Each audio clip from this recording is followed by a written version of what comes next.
First ही में इसमें क्या दिक्कत आई? ओके, क्वेश्चन क्या है?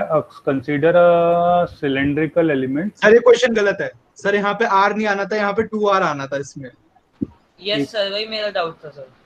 अच्छा, मुझे थोड़ा याद नहीं है वाला, बाकी सॉल्व करके देख लें क्या लिखा हुआ। Consider a cylindrical element as shown in figure, current flowing through the element is I, ठीक है, resistivity of the material is rho, ठीक है, choose the correct option of the following, power loss in second half is 4 times than the power loss in the, हाँ बेटा given information है ना, उसके हिसाब से power loss in second half should be 16 times the power loss in the first half. अच्छा ऐसे होगा, मैं एक बार कैलकुलेट करके देख लेता हूँ, मुझे एक मिनट अभी। क्वेश्चन में वो दूसरा वाला डायमीटर जो है ना वो r नहीं, वो 2r आना चाहिए। अच्छा वो 2r आना चाहिए। ओके एक सेकेंड अभी रुकना बेटा, ठीक है। ओके अगर मैं रेजिस्टेंस ही कैलकुलेट करता हूँ इसकी, तो रेजिस्टेंस हमारा होता है कितना, density L upon R, sorry density L upon A। तो डेंसिटी दोनों में सेम है, रेजिस्टिविटी दोनों में सेम है, लेंथ है L/2, ठीक है, एरिया दे रखा है 4R, तो पाई इंटू 4R का होल स्क्वायर, ये हमारा रेजिस्टेंस हो गया 1। अगर इसको मैं 1 मान लेता हूँ तो ये 1 का हो गया। अच्छा अगर इसको 2 मान लेते हैं तो R2 आएगा ρL/2। सर वो डायमीटर है। कहाँ पे बेटा, कौन सा? सर 4r डायमीटर है। अच्छा 4R डायमीटर है। अच्छा तो ये 2R हो जाएगा फिर उस हिसाब से। ओके पाई R² है ना, ठीक है। सिमिलरली अब मैं इसको देखता हूँ तो रो, ये भी L/2 ही दे रखा है, और ये जो होगा वो पाई इंटू R/2 हो जाएगा, ठीक है।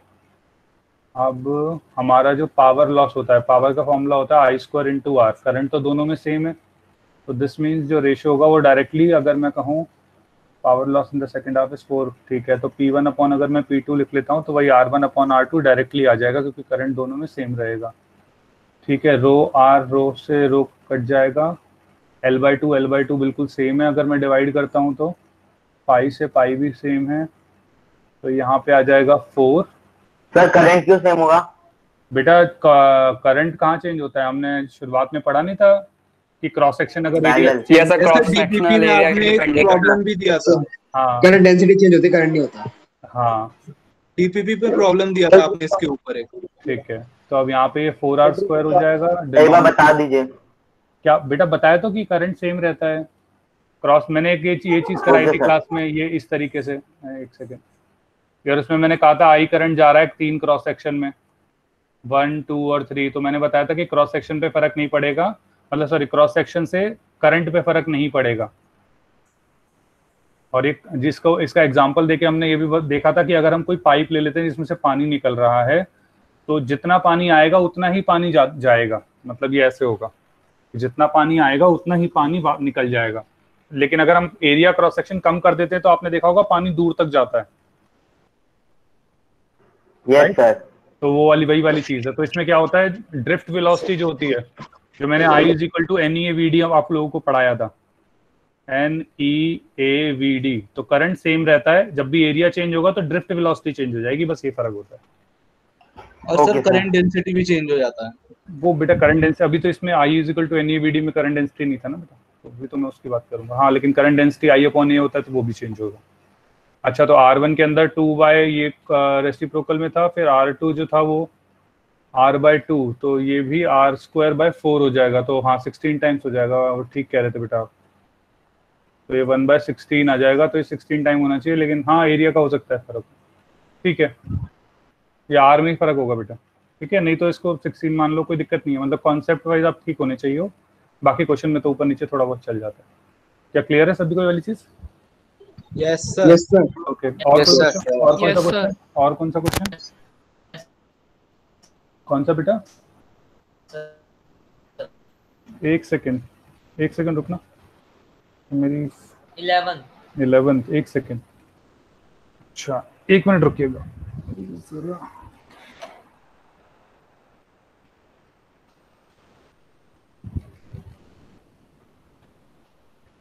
ओके थोड़ी सी शायद लाइट कम लग रही है, लेकिन अभी उठना पड़ेगा, उसके लिए भी बाद में करते हैं ये चीज। ओके 11th क्वेश्चन की बात कर रहे हैं आप। Okay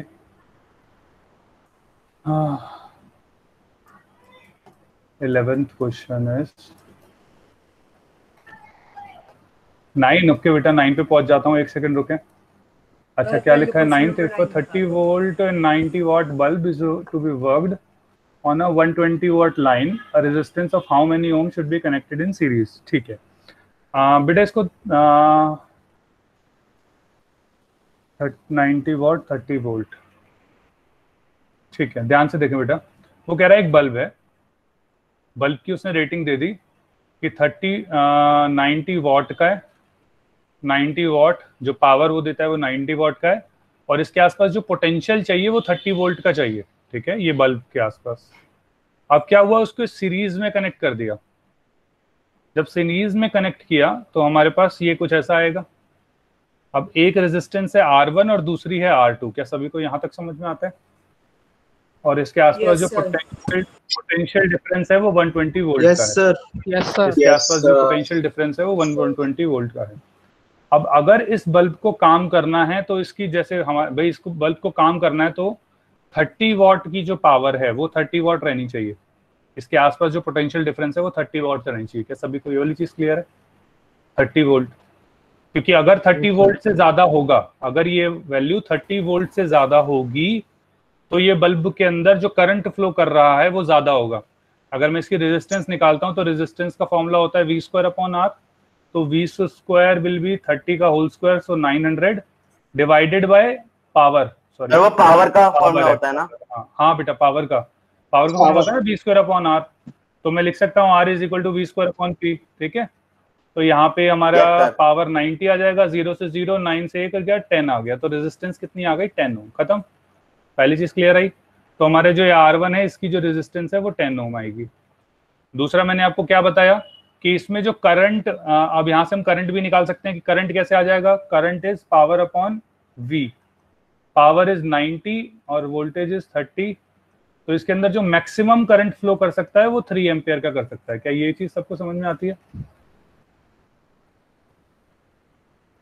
yes sir. यहाँ तक क्लियर है? कोई डाउट किसी को? सर यहाँ पे हमें वोल्टेज इक्विवेलेंट बनाना होगा ना 120 के 120 वोल्ट के रेजिस्टर ऐड करके। हाँ तो हाँ अब एक्चुअली क्या है, ध्यान से देखें कि मुझे पता है यहाँ पे पोटेंशियल डिफरेंस जो है वो 30 वोल्ट रहना चाहिए। इससे कम होगा तो भाई बल्ब जलेगा लेकिन कम पावर से जलेगा। 30 वोल्ट होगा तो मैक्सिमम पावर होगी। 30 वोल्ट से ज्यादा हो जाएगा तो बल्ब फ्यूज हो जाएगा, इतना मुझे पता है। तो मैं चाहता हूँ भाई यहाँ 30 वोल्ट रहे। तो अगर यहाँ 30 वोल्ट होगा तो यहाँ पे कितना हो जाएगा? 90 वॉट। क्या ये सबको समझ में आता है? यस सर ये आ रहा है। क्योंकि 90 + 30 120 होगा। ये सभी को क्लियर है यहाँ पे? Yes sir. अच्छा दूसरी चीज ध्यान से देखें, जो करंट फ्लो करेगा, अब देखो अगर यहाँ 30 वोल्ट है तो करंट कितना फ्लो कर रहा है? 3 एम्पियर का। अगर यहाँ 30 वोल्ट है तो जो करंट फ्लो कर रहा है वो यहाँ कर रहा है 3 एम्पियर का।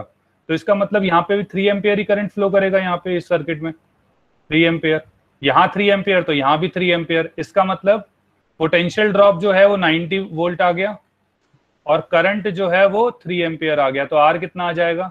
V/I। ये चीज समझ में आई या नहीं? यस सर आ गई। तो 90/30 सर ये नहीं आया। ओके कोई ध्यान से देखो। एक मिनट रुको बेटा, 9 तो एक बार बच्चे को नहीं आया ना, एक मिनट रुको। सही पहले ये 30 वोल्ट और 90 वोल्ट समझ में आ गया बेटा पहली चीज? Yes sir. ठीक है अब सबसे पहले मुझे क्या पता है कि दोनों के अंदर जो करंट फ्लो करेगा वो सेम करेगा। दोनों में जो करंट फ्लो कर रहा है वो सेम कर रहा है। ठीक है तो अगर मैं करंट फ्लो कर रहा है वो सेम कर रहा है। अब अब करंट कितना फ्लो कर रहा है? अगर सेम कर रहा है तो ये 3 एम्पियर हमने निकाल लिया था, क्योंकि जब पोटेंशियल डिफरेंस 30 वोल्ट होता है तो जो करंट होगा वो 3 एम्पियर होगा। क्या यहाँ तक समझ में आता है? Yes sir. तो अब ये 3 एम्पियर हो गया। अब ध्यान से देखो 3 एम्पियर करंट फ्लो कर रहा है इसमें और पोटेंशियल ड्रॉप इसके अक्रॉस है 90 वोल्ट। तो रेजिस्टेंस आ जाएगी। Yes sir. तो ये आ गया 30 ओम। ठीक है ओके सर।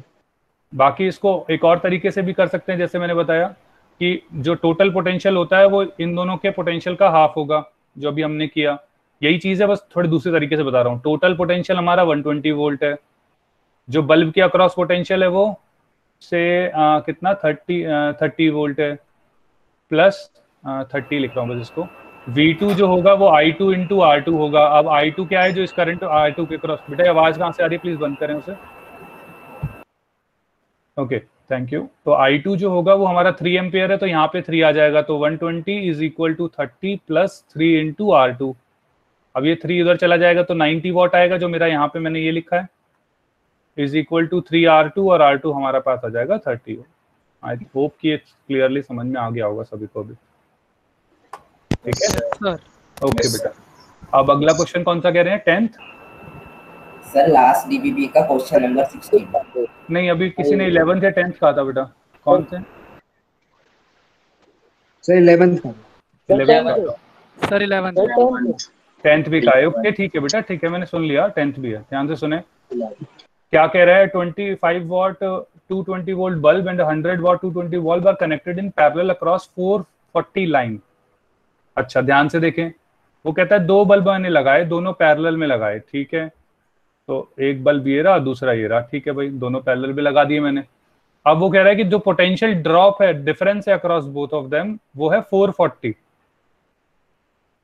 तो 440 का पोटेंशियल डिफरेंस है दोनों के अक्रॉस, लेकिन दोनों की जो एक्चुअल में जो किसे कहते हैं रेटिंग है वो है 100 वॉट, एक की 220 वोल्ट है और दूसरे की 25 वॉट और 220 वोल्ट है। तो ध्यान से देखिए, दोनों की जो पोटेंशियल डिफरेंस जो रख सकता है वो 220 रख सकता है। अगर 220 से ज्यादा होगा तो ये मतलब जो करंट फ्लो करेगा इस बल्ब के अक्रॉस वो ज्यादा करेगा तो बल्ब फ्यूज कर देगा। दोनों पैरेलल में है तो दोनों फ्यूज हो जाएंगे, hence both bulb will fuse. क्या बेटा? हेलो सर कोई रेजिस्टेंस लगा के मतलब बल्ब के सीरीज नहीं, में इसमें लगा पूछा थोड़ी है, नहीं एक मिनट रुको, इसने नहीं ये सर, थोड़ी मैं बोला ऐसे कि पूछ रहा हूँ। चलाना है। हाँ तो वो तो भाई सब फिर दोनों के अक्रॉस रजिस्टर लगाना पड़ेगा अलग अलग, सीरीज में ना। हाँ सीरीज में, मतलब वो कुछ ऐसा होगा कि एक बल्ब के अक्रॉस यहाँ पे सीरीज में लगेगा हाँ सर ओके। और दूसरा यहाँ पे सीरीज में, या तो ऐसे लगा लो, ठीक है, या ताकि फिर दोनों का 440 वोल्ट हो जाए। जागता नहीं, ताकि दोनों का पोटेंशियल ड्रॉप 220 वोल्ट हो जाए, 220 440 नहीं, या फिर ऐसे लगा लो, ये दोनों में से कोई भी कॉन्फ़िगरेशन आ सकती है सर, ठीक है ना, ताकि जो पोटेंशियल ड्रॉप है ना यहाँ से यहाँ तक का ये 220 हो, या फिर जो बल्ब के अक्रॉस है, जैसे इस वाले में बल्ब के अक्रॉस ही होगा तो ये 220 इस तरीके से। हाँ बेटा बोलो। सर तो जो बल्ब और रेजिस्टर है, हम उसमें रेजिस्टर पहले नहीं लगा सकते जो आपने पहला डायग्राम बनाया है? ये वाला कह रहे हो आप? Yes sir. हाँ सर, तो कैसे भी कर सकते हो, उसमें कोई प्रॉब्लम नहीं है बेटा, इसको इधर रख लो या इधर रख लो, कोई फर्क नहीं पड़ेगा उससे। Yes sir. मुझे तो बस पोटेंशियल ड्रॉप चाहिए, जैसे अभी मैंने ऊपर वाला ही सवाल था, इसमें रेजिस्टर वाला ही तो था, ये वाला, तो इसमें भी हमने रेजिस्टर पहले रख लो, कोई दिक्कत नहीं आएगी, ठीक है ना, वो तो पोटेंशियल ड्रॉप होना है। सर हाँ बेटा बोले। सर अगर इन दो बल्ब को सीरीज में रखेंगे तो सिर्फ पहले वाला बल्ब फ्यूज होएगा ना?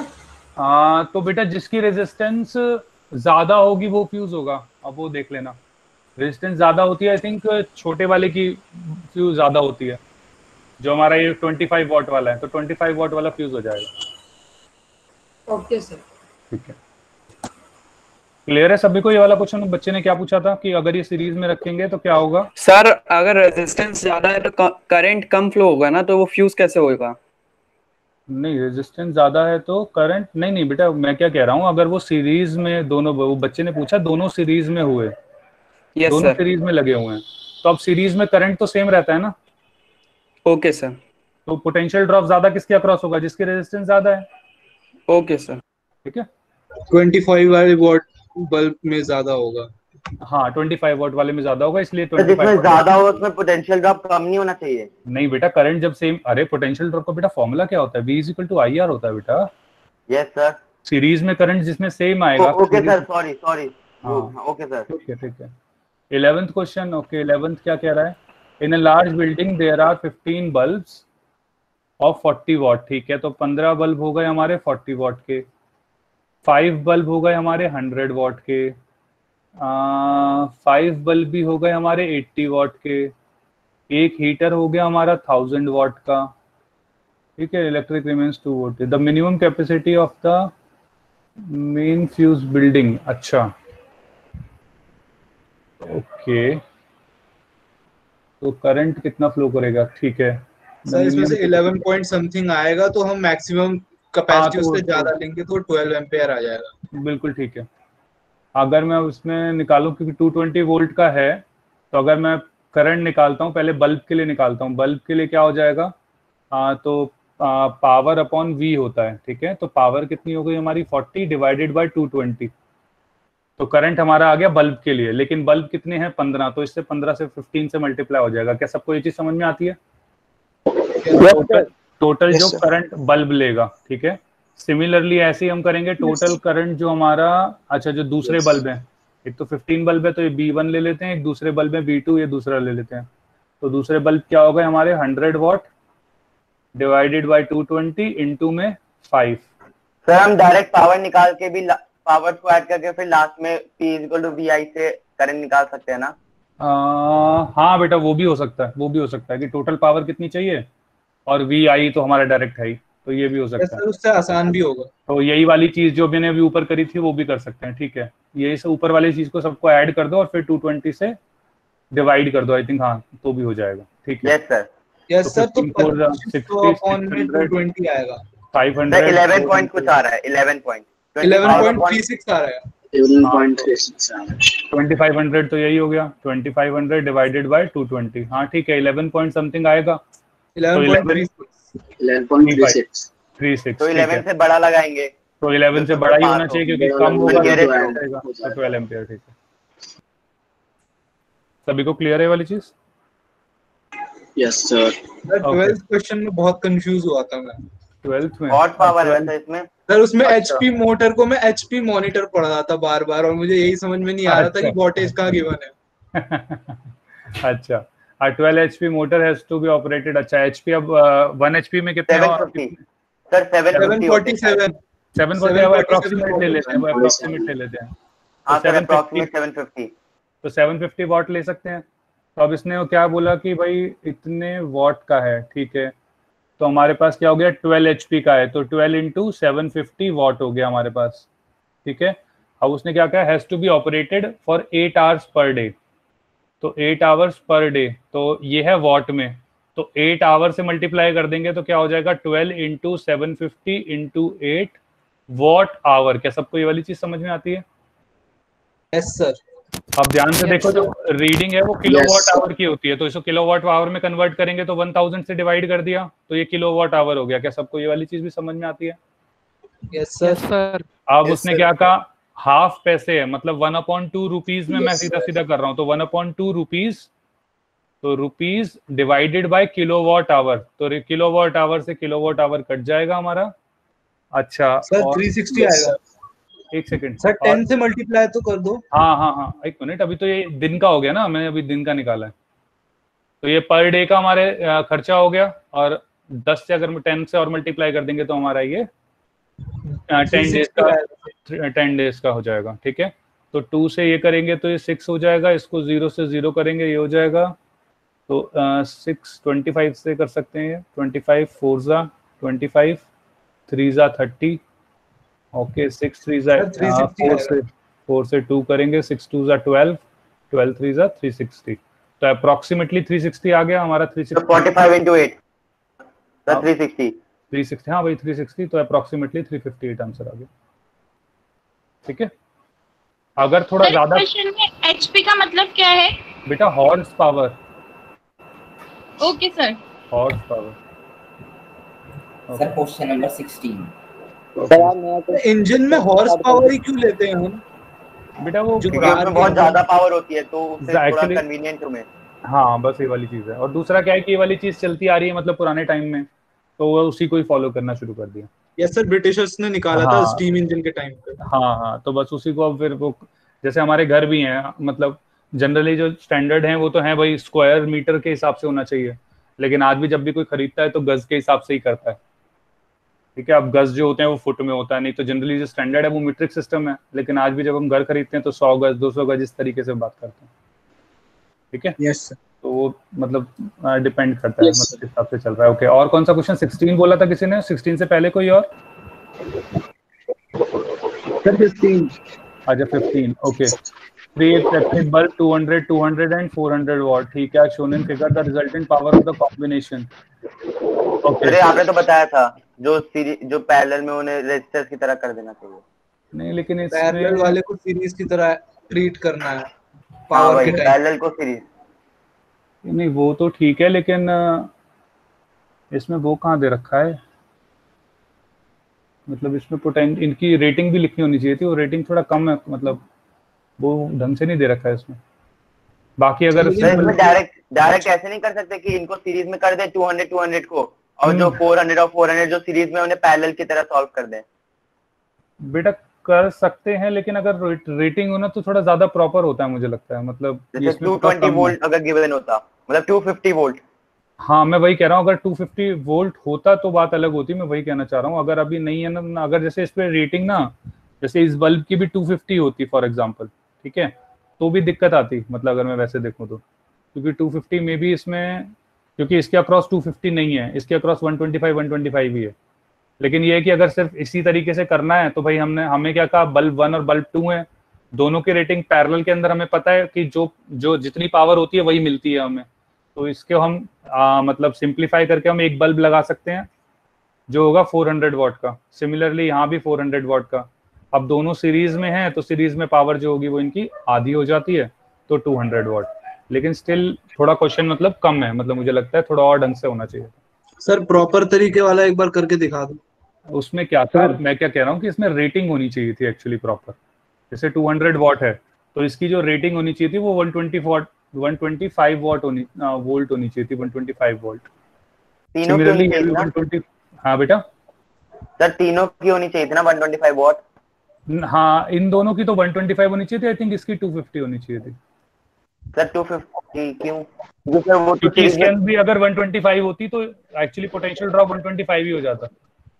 आप देखो, अगर इसकी भी 125 होती, इसको 125 करके देखो, एक्चुअली देखो इसकी पावर बढ़ेगी ना तो पोटेंशियल ड्रॉप बढ़ जाएगी। अब इसको 125 ही रहने दो फॉर एग्जांपल, ठीक है। तो हमें ये तो पता है, देखो ये तो 400 वॉट ही होगा, या फिर आसान भाषा में ये हमारे दोनों की रेजिस्टेंस मिला के दोनों 400 वॉट हमारा देंगे, या नेट रेजिस्टेंस की कम हो जाएगी। एक मिनट रुको, मैं करके दिखा देता हूँ, ज्यादा सही रहेगा। सर समझ नहीं आ रहा। हाँ मैं समझ गया, मैं बताता हूँ। डायरेक्ट नहीं कर सकते कि 125 जैसे सर कि करंट जाएगा तो एक जो पैरेलल में उधर सर आपने ऐसे कैसे ले लिया कि पैरेलल को आपने सीरीज में कंसीडर कर लिया? बेटा वो तो हमने जब एक कैटल वाला क्वेश्चन किया था तो आपको याद है, कैटल वाले में कराया था हमने। आई थिंक 8 मिनट में बनाती है, और दोनों को अगर करेंगे तो जब दोनों को सीरीज में करते हैं तो 14 आता है, और जब पैरेलल में करते हैं तो कम हो जाता है। तो एक बार वो देखना आता है। हाँ सर। हाँ बेटा, सर इस वाले क्वेश्चन में सर रेटेड भी तो नहीं लिखा।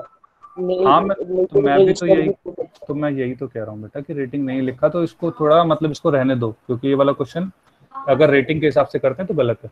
मतलब रेटिंग के हिसाब से करेंगे तो भी आंसर यही आ जाएगा, और बिल्कुल जो रेटिंग मैं बता रहा हूँ आपको 225 वो 250 आनी चाहिए एक्चुअली। तो सर इसे हम रेजिस्टेंसेस भी तो मान सकते हैं। डीपीपी में बहुत सारी जगह ये रेजिस्टेंसेस वॉट का साइन और ओम का साइन से डिस्प्लेस कर रखा है। बेटा वो एक्चुअली इसलिए हो रखा है, वो जो वॉट का साइन ओम का साइन डिस्प्लेस हो रखा है ना, वो एक्चुअली दूसरी वजह से है।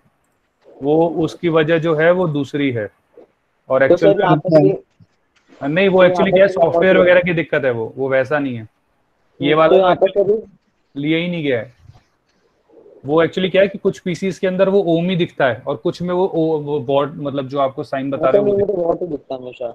तो मैं तो उससे पता चला तो रेटेड लिखा होता तो मैं उसको मानता हूँ सर, क्योंकि ओमेगा और वॉट और ओम जो है ना वो डब्ल्यू जैसे ही, मतलब नहीं एक्चुअली क्या है, नहीं एक्चुअली हुआ पता है क्या है कि जो प्रोग्रामिंग में हम कर रहे हैं ना, प्रोग्रामिंग में क्या होता है, जब हम इसको बैकग्राउंड में जब हम सॉफ्टवेयर में डाल रहे हैं ना, तो हमें वो वॉट का साइन डाल के कुछ हैश लगाना होता है। तो वो मतलब कुछ के जब मतलब सॉफ्टवेयर वैसे तो ढंग से ही हमेशा चलते हैं, लेकिन कभी कभार जिस पीसी की स्पीड स्लो होती है ना, जिसका कनेक्शन स्लो होता है, तो उसमें वो ढंग से अपलोड नहीं हो पाता। उसके ऊपर लोग काम कर रहे हैं मतलब पीछे बैकग्राउंड में, लेकिन बस एक्चुअल प्रॉब्लम पीसी से तो कर ही नहीं रहे हैं हम लोगों को तो मोबाइल पे ही मिलती है डीपीपी। हाँ बेटा, मैं इसीलिए बता रहा हूँ कि एक्चुअल में वो इंटरनेट कनेक्शन के ऊपर थोड़ा फर्क पड़ जाता है। तो मैंने कुछ क्वेश्चन से रिपोर्ट करे थे, उनका कुछ सही नहीं होता। वो बात से फिर भी पता चल जाता था हमें। हाँ नहीं, मैंने भी एक्चुअली काफी सारी रिपोर्टिंग करी थी, फिर बाद में मुझे खुद पता लगा एक्चुअली जब हम एडिट वगैरह कर रहे थे तो हमें भी यही था, तो बाद में यही समझ में आया कि एक्चुअली वो सॉफ्टवेयर ही कर रहा है वो, और कुछ नहीं। मतलब वो दूसरे जब देख रहे थे तो उनको ठीक दिख रहा था, मुझे ही गलत दिख रहा था। तो मेरी जब नेट स्पीड ठीक हुई तो मेरा भी वो ठीक होने लग गया, एक्चुअली ऐसा था।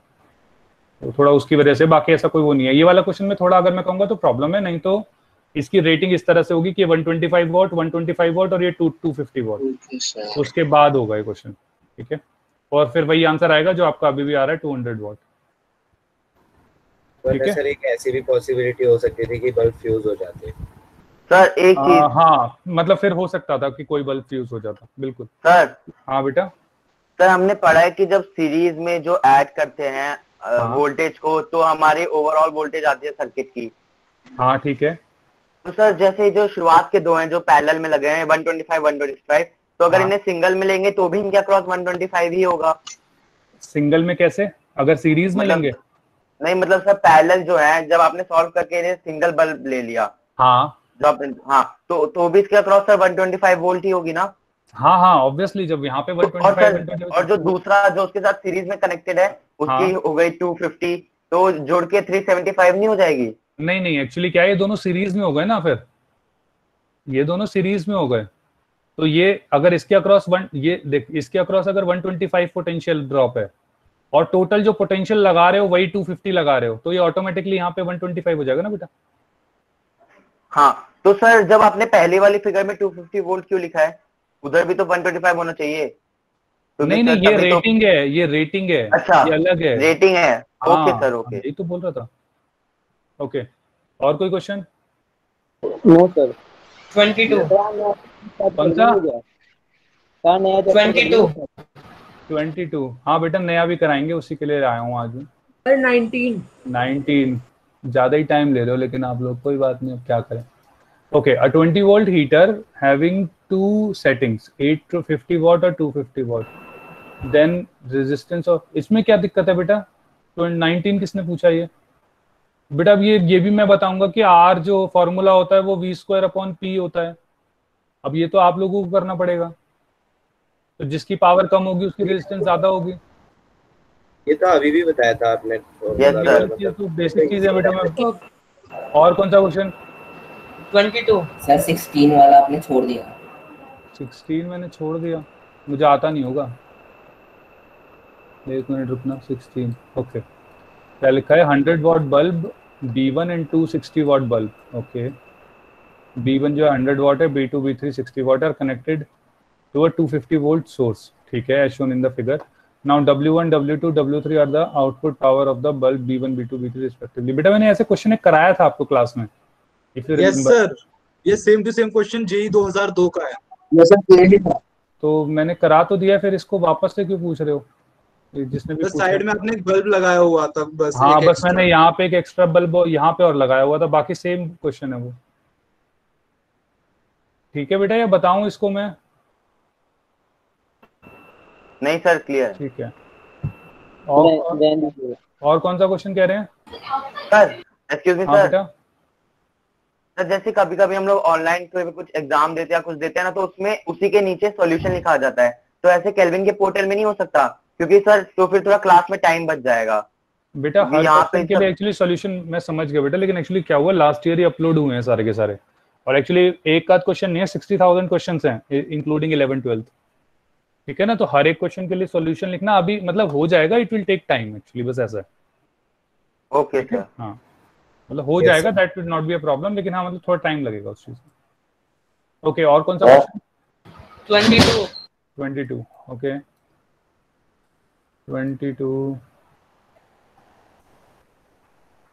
22 में क्या दिक्कत आई? Okay, 4 bulbs this are connected in series, ठीक है, match the column with potential difference highest potential.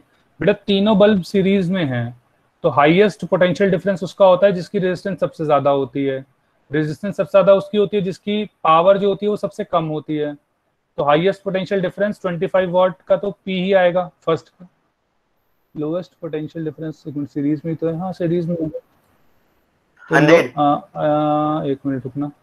25 what power जो है इसके अक्रॉस क्यू क्यों दे रखा है, क्यों हाईएस्ट पोटेंशियल डिफरेंस होना चाहिए 25 वाट का, पी आई का पी होना चाहिए 40 वाट, गलत आंसर। मतलब पोटेंशियल हाँ आंसर गलत है इस हिसाब से, क्योंकि पोटेंशियल डिफरेंस जो है, क्योंकि रेजिस्टेंस एक्चुअली क्या होता है, 4 bulbs of power this are connected in series match the column for the of watt of bulbs with potential difference.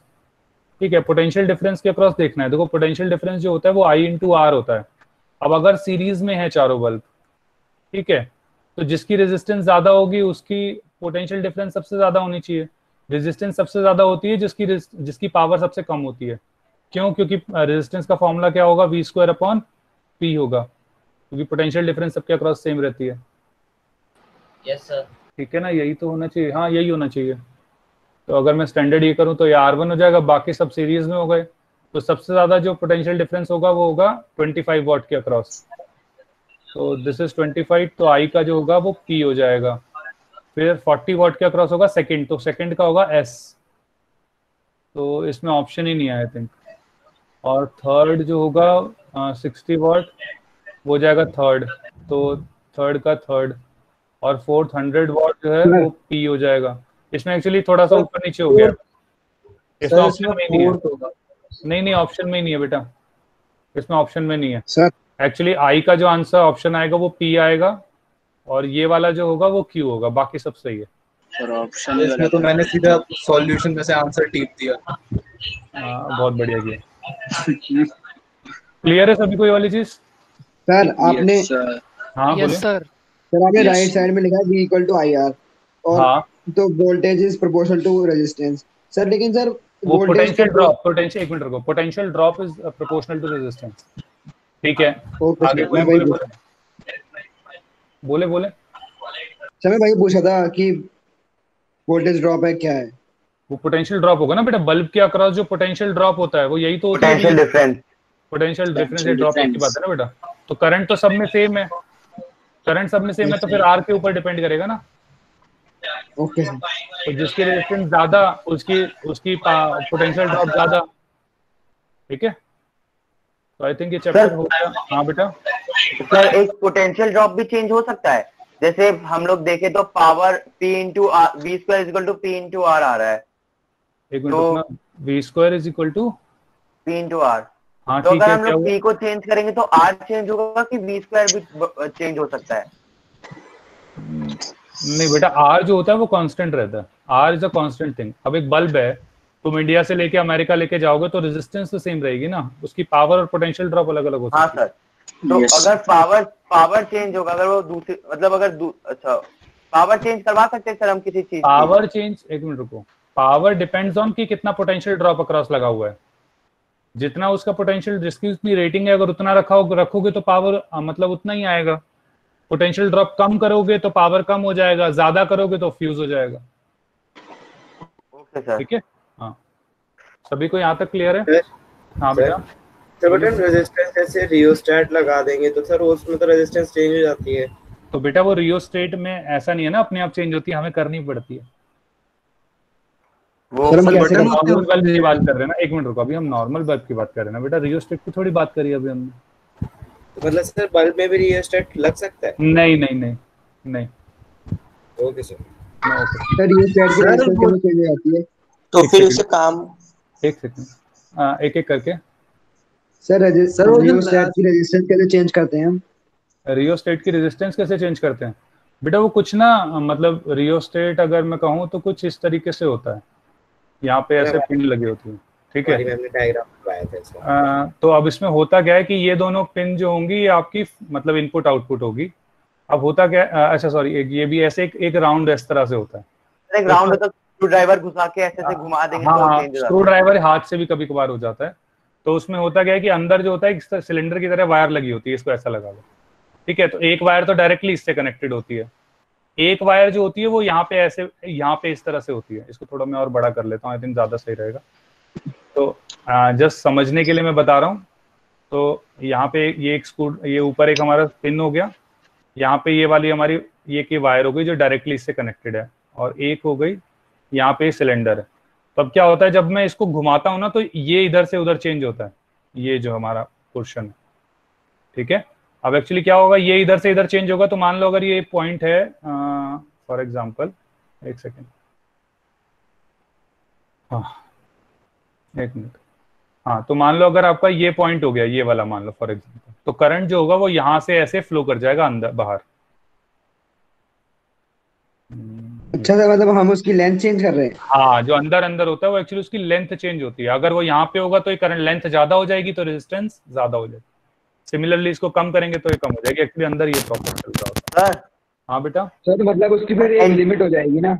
हाँ हाँ हाँ बिल्कुल। और जो बड़े बड़े होते हैं जो जनरली स्कूल में दिखाते हैं, वो स्कूल में कुछ इस तरीके से होते हैं। बड़े जो होते हैं, अगर आपने स्कूल में कुछ देखे हो तो वो कुछ ऐसे देखे होंगे। स्कूल में ऐसे ही है जो आपने पहले बनाया था। अच्छा यही ऑनलाइन भी देख सकते हैं। मतलब इस तरीके से दो, एक बड़ा भी होता है, ये भी बिल्कुल सेम उसी कॉन्सेप्ट पे काम करता है। हाँ बेटा ठीक है। सर एनटीएससी जो है उसमें कलर कोडिंग पे भी क्वेश्चंस आ सकते हैं रजिस्टर के? नहीं बेटा, अभी तक तो नहीं आते हैं, तो ऐसा कुछ कलर कोडिंग में आपको ज्यादा पढ़ने की जरूरत नहीं। हाँ क्लियर है? हाँ बोले, आप पढ़ा सकते हो क्या? हाँ कलर कोडिंग पढ़ा देंगे, उसमें ऐसी कोई दिक्कत थोड़ी है।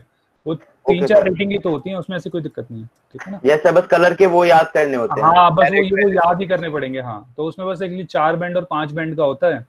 तो एक मतलब उसमें नंबर का होगा, मतलब जैसे 5, 6, 7, 3 इस तरीके से 2 नंबर होंगे। फिर एक मल्टीपल होगा, 10 की पावर कितना होगा, मतलब 5 होगा, 6 होगा, 7 होगा, ये मल्टीपल बताता है। और उसके बाद फिर एक होता है जो हमारा जो किसे कहते हैं हम, अरे वो क्या होता है जिसमें हम इसका बताते हैं कि रेजिस्टेंस कितना वेरी कर सकते हैं। तो इसमें एरर होती है एक्चुअल में, एरर। हाँ तो उसमें बताते हैं कि कितना एरर हो सकता है, ±5% हो सकता है, ±10% हो सकता है, या ±2% हो सकता है, ये एरर बताता है। तो इस तरीके से 4 कलर होते हैं। तो 1, 2, 3 और 4। अब किसी में 5 हो जाएगा, किसी में 5। सर ये एरर बेसिकली इसलिए होती है क्योंकि मैनुअल रीडिंग में हमारे एरर हो सकते हैं। नहीं, मैनुअल में भी हो सकती है, कुछ वैसे भी एरर हो सकती है, ऐसा नहीं है। कुछ इंस्ट्रूमेंट की अपनी एरर होती है। जैसे मैंने आपको बताया था कि ईएमएफ होती है, तो उसमें पोटेंशियल ड्रॉप अपने आप क्रिएट हो जाता है, मतलब उसकी अपनी इंटरनल रेजिस्टेंस है। अब ऐसा जरूरी नहीं है कि हर एक बैटरी की अपनी होगी, सॉरी मतलब हर एक बैटरी की एक ही इंटरनल रेजिस्टेंस होगी।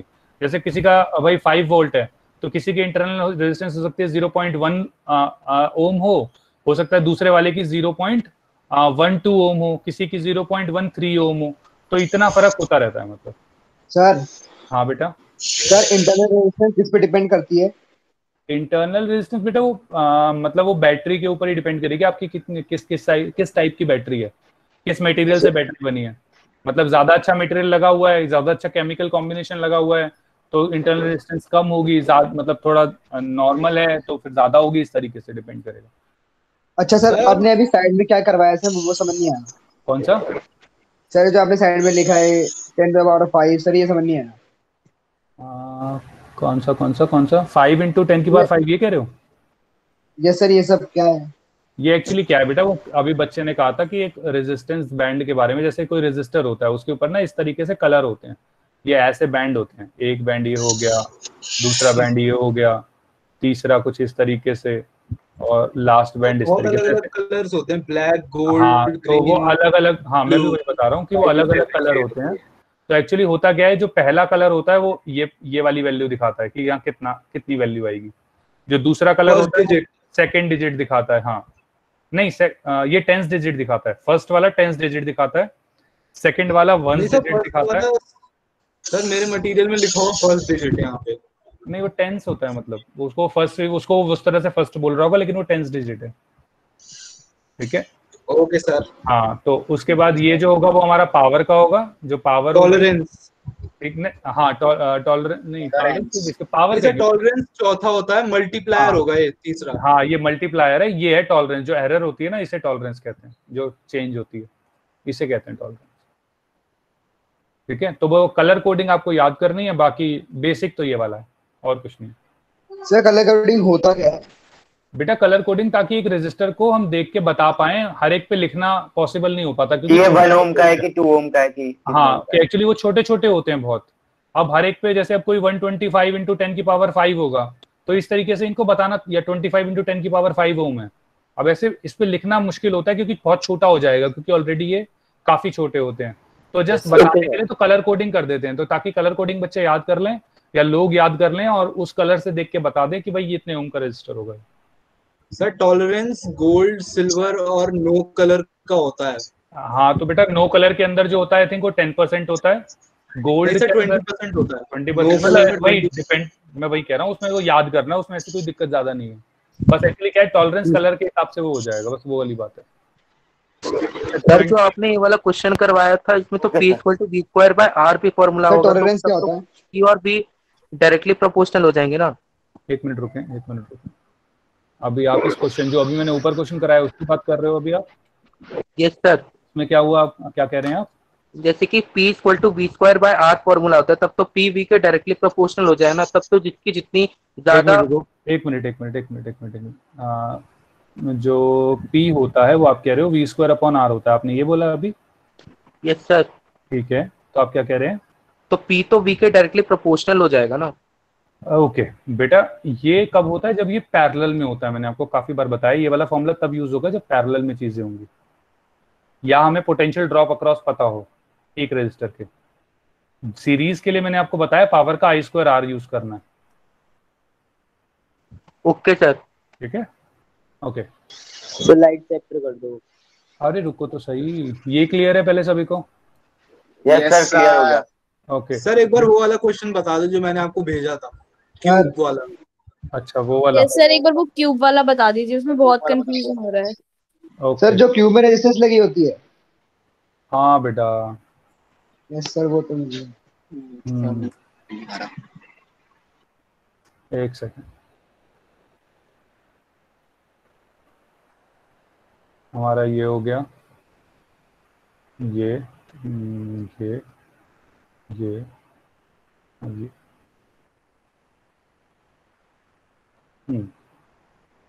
यहाँ पे अब एक्चुअली क्या है, एक हमारा से यहाँ लगा हुआ है,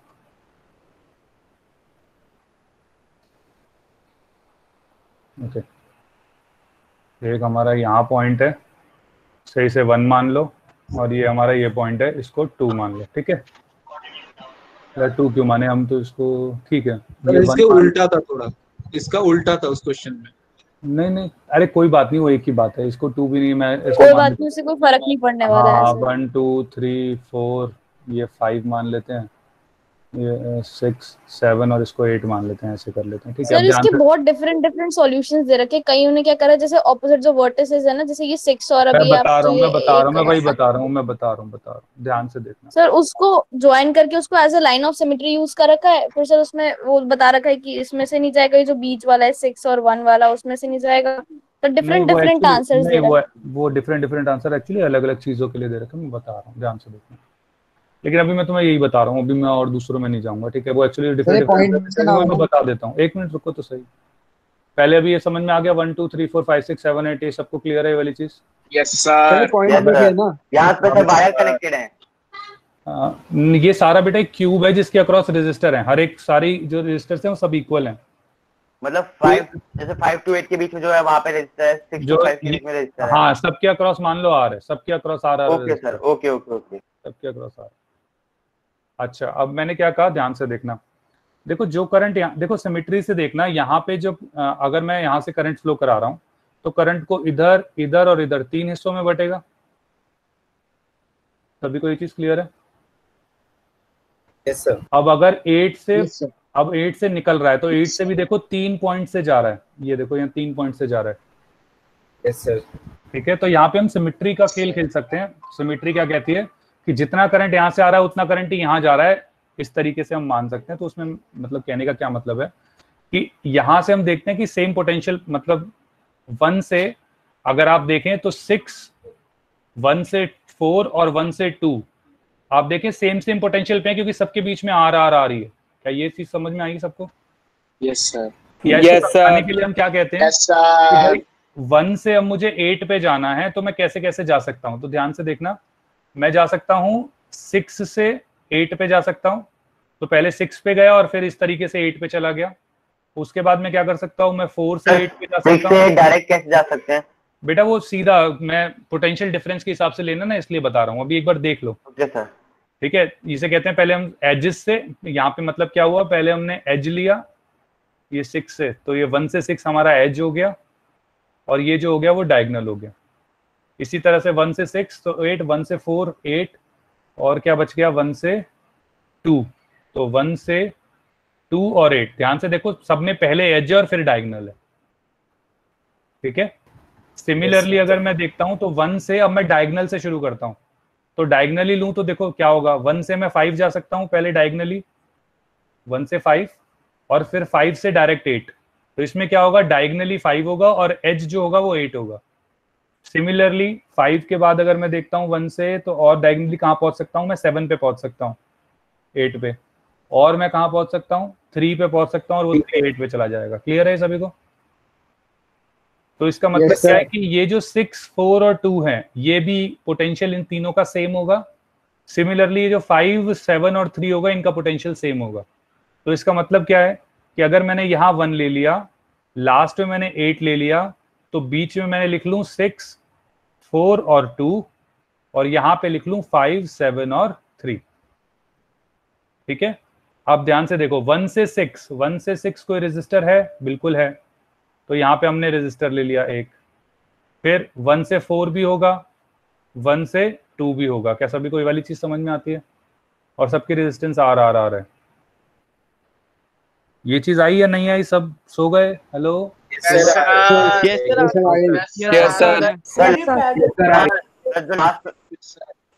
जो लास्ट में बताया वो एक बार रिपीट कर दीजिए। बेटा लास्ट में मैंने क्या किया है मैं बता देता हूँ। अब देखो मैंने क्या देखा कि यहाँ पे 1 8 के बीच में तो मुझे पोटेंशियल डिफरेंस निकालना है। 6 4 और 2 का सेम पोटेंशियल दिख रहा है क्योंकि मैंने देखा कि सेम लेंथ पे सेम दूरी पे चल रहे हैं सिमेट्री से। सिमिलरली 5 7 और 3 का भी सेम पोटेंशियल डिफरेंस है। तो इस पॉइंट से आप देखेंगे तो 5 7 और 3 सेम दूरी पे हैं, तो इसका मतलब ये भी सेम पोटेंशियल होगा। तो हमने क्या किया, जो भी सेम पोटेंशियल थे उनको एक पॉइंट पे रख लिया। तो 6 4 2 एक साथ रख लिए, जो ऊपर यहाँ पे था हमारा 5 7 3 मैंने एक साथ रख लिया। अब मैंने देखा 1 से 6, अब यहाँ पे तीनों पॉइंट आ गए, तो मैंने क्या किया 1 से 6 कितने रेजिस्टर हैं, तो 1 से 6 एक रेजिस्टर है। 1 से 4 कितने रेजिस्टर है, तो 1 से 4 भी एक है। और 1 से 2 कितने रेजिस्टर है, तो 1 से 2 भी एक ही है। क्या क्लियर है ये वाली चीज? यस सर, ये क्लियर है। Yes sir, yes sir.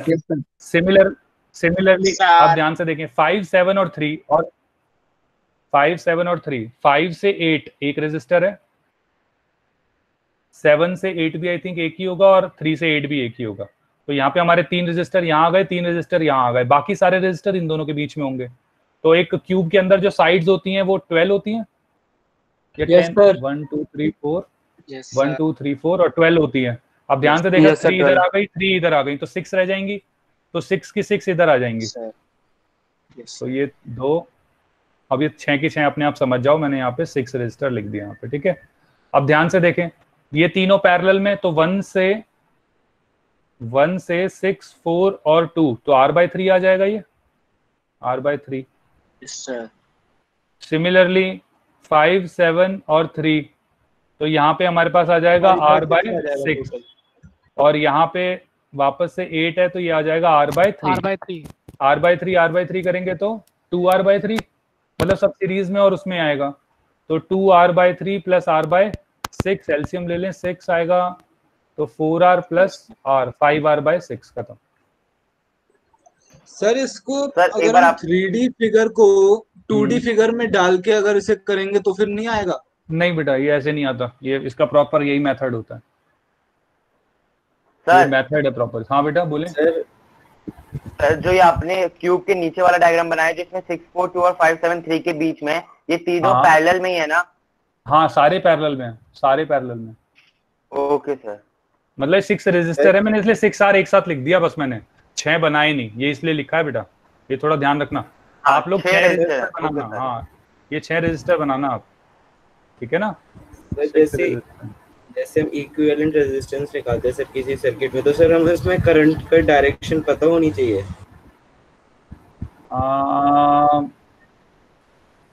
Most probably बेटा हम सर्किट देख के वैसे पता लगा ही लेते हैं, मतलब ऐसा कुछ है नहीं, क्योंकि राइट से लेफ्ट होगा, लेफ्ट से राइट होगा, इससे ज्यादा थोड़ी कुछ हो सकता है। सर जैसे हमारी मैम ने एक क्वेश्चन भेजा था, तो सर उसमें मतलब पैटर्न टाइप फॉलो हो रहा था, तो सर उसमें मेरे को ना क्वेश्चन भेज देना, मतलब ऐसे बात करना ठीक नहीं रहेगा, ठीक है ना। यस सर, मेरे को क्वेश्चन भेजोगे तभी ज्यादा अच्छी। हाँ बेटा बोले। सर हमने 6 4 और 2 ये तो सर इनके बीच में एक ही रेजिस्टेंस था, तो सर हमने ने एक ही पॉइंट मान लिया। सर अगर ये एक इनके रजिस्टर अलग में अलग रेजिस्टेंस हुए तो 3 रजिस्टर है। नहीं, पोटेंशियल ड्रॉप अलग अलग है बेटा, रजिस्टर अलग अलग है, पोटेंशियल ड्रॉप सेम है सबके अक्रॉस। एक्चुअली सर पोटेंशियल सबका सेम है, ये बात कर रहे हैं अभी हम। 6 अगर 4 different और 2 हो का तो? सेम पोटेंशियल है। अगर रजिस्टर सेम होंगे तो सेम रहेगा बेटा, सबका रजिस्टर आर है ना, तो सेम सर रहेगा। अगर वो अलग अलग हुआ तो? अलग अलग होगा तो तुम्हारे सिलेबस से बाहर है, ये भी अभी सिलेबस से बाहर चीज करा रहा हूँ। ये भी अभी 11th में आती है, 12th में आती है, और दूसरा वाला तो तुम्हारे इंजीनियरिंग में आएगा। ठीक है, कौन सा सर दूसरा वाला? अगर वो कह रहा है कि इनकी रेजिस्टेंस आर से अलग हो जाए, 2R 3R 4R ऐसे सबके अलग अलग हो जाए, ओके सर, वो अलग चीज है। सेम डिस्टेंस होने की वजह से पोटेंशियल डिफरेंस क्यों सेम ले रहे हैं? बेटा सेम, एक्चुअली रेजिस्टेंस सेम है, इस वजह से जो 3 पॉइंट्स हैं उनका पोटेंशियल सेम हो जाता है ड्यू टू सिमेट्री, जैसे हमने सिमेट्री के क्वेश्चंस करे थे वहां पे, इस वजह से। सर सिमेट्री मेथड से कोई क्वेश्चन बाहर नहीं जाता ना कभी भी? जनरली नहीं जाता, बाकी ऐसा कुछ नहीं है। मतलब अब देखो इसमें तो आर ले रहे हैं, अब आर नहीं लेंगे कुछ और लेंगे तो सब बाहर चला जाएगा। तो ऐसा कुछ स्टेज 2 में आ सकता है? नहीं बेटा, नहीं आएगा, स्टेज 2 में भी नहीं आएगा। बाकी अगर आएगा भी तो इसके डायरेक्ट मेथड होता है याद करने का, तो बस डायरेक्ट याद करना है आपको इसका। तो जो फॉर्मूलेज होते हैं ना, वो इसको याद करते हैं। जैसे 5R/6 है फॉर्मूला। सर एक बार आप वो दोबारा से बता दो, जो 6 4 2 पे कैसे पोटेंशियल ड्रॉप सेम होगा? बेटा एक्चुअली क्या हुआ कि हमारा इनपुट 1 है और आउटपुट 8 है, सबकी रेजिस्टेंस सेम है, तो बाय सिमेट्री मैंने क्या बताया कि यहाँ पे देखो करंट इधर भी जा रहा है, इधर भी जा रहा है, इधर भी जा रहा है, तो कैसे जाएगा, कुछ उसने सोचा होगा किस हिसाब से डिवाइड होगा। दूसरी चीज, जब हम यहाँ देखा तो यहाँ पे भी सब करंट 3 तरफ से ही आ रहा था, 4 तरफ से नहीं आ रहा था, तो इसका मतलब कोई ना कोई सिमेट्री फॉलो हो रही होगी, पहली चीज। अब सबकी रेजिस्टेंस जब सेम है तो मैंने क्या माना कि अब जैसे तो करंट इक्वली डिवाइड होगा। इक्वली डिवाइड मतलब इक्वली डिवाइड होगा, इसको इस तरीके से कह सकते हो इस वाले केस के अंदर कि भाई इक्वल ही जाएगा ऊपर इधर उधर, इसको एक तरीके से कह सकते हो। नहीं तो अलग, मतलब अगर जो हमारा पोटेंशियल है वो सेम रहेगा तो हाँ, इसमें अगर रजिस्टर जाएगा ठीक है, तो हमारा जो पोटेंशियल होगा 4 6 और 2 का, इसमें करंट सेम जाएगा, आई चला जाएगा। उसके बाद वो कैसे डिवाइड होता है दैट्स वो उसके ऊपर रहेगा, लेकिन हाँ उस टाइम पे करंट सेम जाएगा।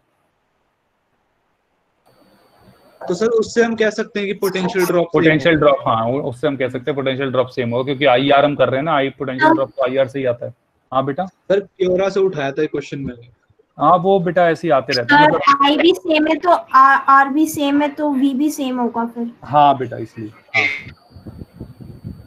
हाँ क्लियर है सभी को। वैसे ही आपके सिलेबस का नहीं है तो इसको अभी मतलब आप टेंशन नहीं सर शेप हमेशा क्यूबॉइड ही रहेगी ना? हाँ बेटा, जनरली क्यूबॉइड, क्योंकि जैसे ही कुछ दूसरा शेप बनेगा वो अपने आप उसकी रेजिस्टेंस चेंज हो जाएगी, तो वो ठीक नहीं रहेगा। यस सर और भी कोई सर यही? हाँ बेटा और भी होते हैं, नहीं और भी होते हैं एक्चुअली। एक मिनट रुके, एक क्या होता है, इसका फॉर्मूला होता है EFB से आप याद कर सकते हैं। मतलब ये होता है edge, E for edge, F for face और B फॉर बॉडी डायगोनल। तो ये वाला जो आपका केस था वो बॉडी डायगोनल का था। तो इसमें करना क्या है, मतलब अगर सबकी रेजिस्टेंस R होती है तो याद कैसे करना है, सबके आगे पहले तो R लगा दो। इसमें R कुछ भी हो सकता है, 1 ओम 2 ओम 3 ओम 6 ओम कुछ भी हो सकता है। अगर एज हो, एज का मतलब क्या है मैं वो बता देता हूँ। एज मतलब होगा अगर ये 1 है और करंट यहीं से जा रहा है, ये वाला, ये मान लो 2, अगर करंट ऐसे जा रहा है तो ये होता है एज। क्या ये सबको समझ में आ रहा है? Yes sir. तो इस एज का फॉर्मूला होता है, अरे बेटा अभी जैसे हमारा ऊपर वाला था, इसमें था ये 1 था और ये 8 था, तो ये डायगनली था। आपका जैसे कमरा है घर का, घर के कमरे के अंदर आपके क्यूब का टाइप या क्यूबॉइड टाइप होगा, जैसा भी होगा, तो आप ऐसा लगा लो, एक कोने में और दूसरा दूसरे कोने में ऊपर की तरफ, मतलब एक नीचे ग्राउंड फ्लोर और एक ऊपर का कोना और एक नीचे का कोना, ठीक है, वो भी सामने वाला है उसका। तो ये तो हो गया हमारा बॉडी वाला, हाँ ऑपोजिट वाला।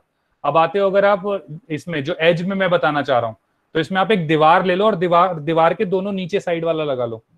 जैसे आपकी कोई दीवार है घर की, उसमें नीचे वाले दोनों, मतलब ये जो आपकी दीवार है फेस का, इस दीवार में नीचे वाला जो दोनों पॉइंट है नीचे नीचे, तो अगर क्यूबॉइड का ये वाला होगा तो इसमें इसे कहते हैं एज, ठीक है। तो एज के अक्रॉस जब हम रेजिस्टेंस लेते हैं तो रेजिस्टेंस का फॉर्मूला होता है वो 7/12R, ये डायरेक्ट फॉर्मूला याद रख लेना, ठीक है। सिमिलरली क्या होता है फेस, फेस मतलब क्या कि यही हमारे पास यही है, वापस से क्यूबॉइड ही बना देता हूं मैं।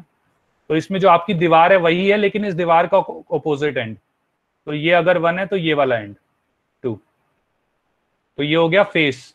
मतलब सर 2D इमेज का डायगोनल। हाँ 2D इमेज, हाँ ये होता है 3/4 और बॉडी का होता है 5/6। तो ये इस तरीके से हम याद करते हैं। अब डायरेक्ट याद करने का तरीका मैं दोबारा बता देता हूँ, ध्यान से देखना। इसे याद करते हैं EFB करके, तो एज, फेस और बॉडी। तो इसे हम शॉर्ट फॉर्म लिख सकते हैं क्या, electric formula for box, electric formula for box, इस तरीके से याद कर लेते हैं। तो electric formula for box, E for edge, F for face और B for body diagonal.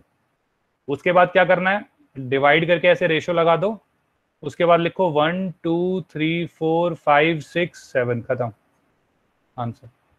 Sir ये क्वेश्चन जिसने पोस्ट किया था ना, हाँ वो खुद इलेक्ट्रिकल इंजीनियरिंग में पोस्ट ग्रेजुएट था।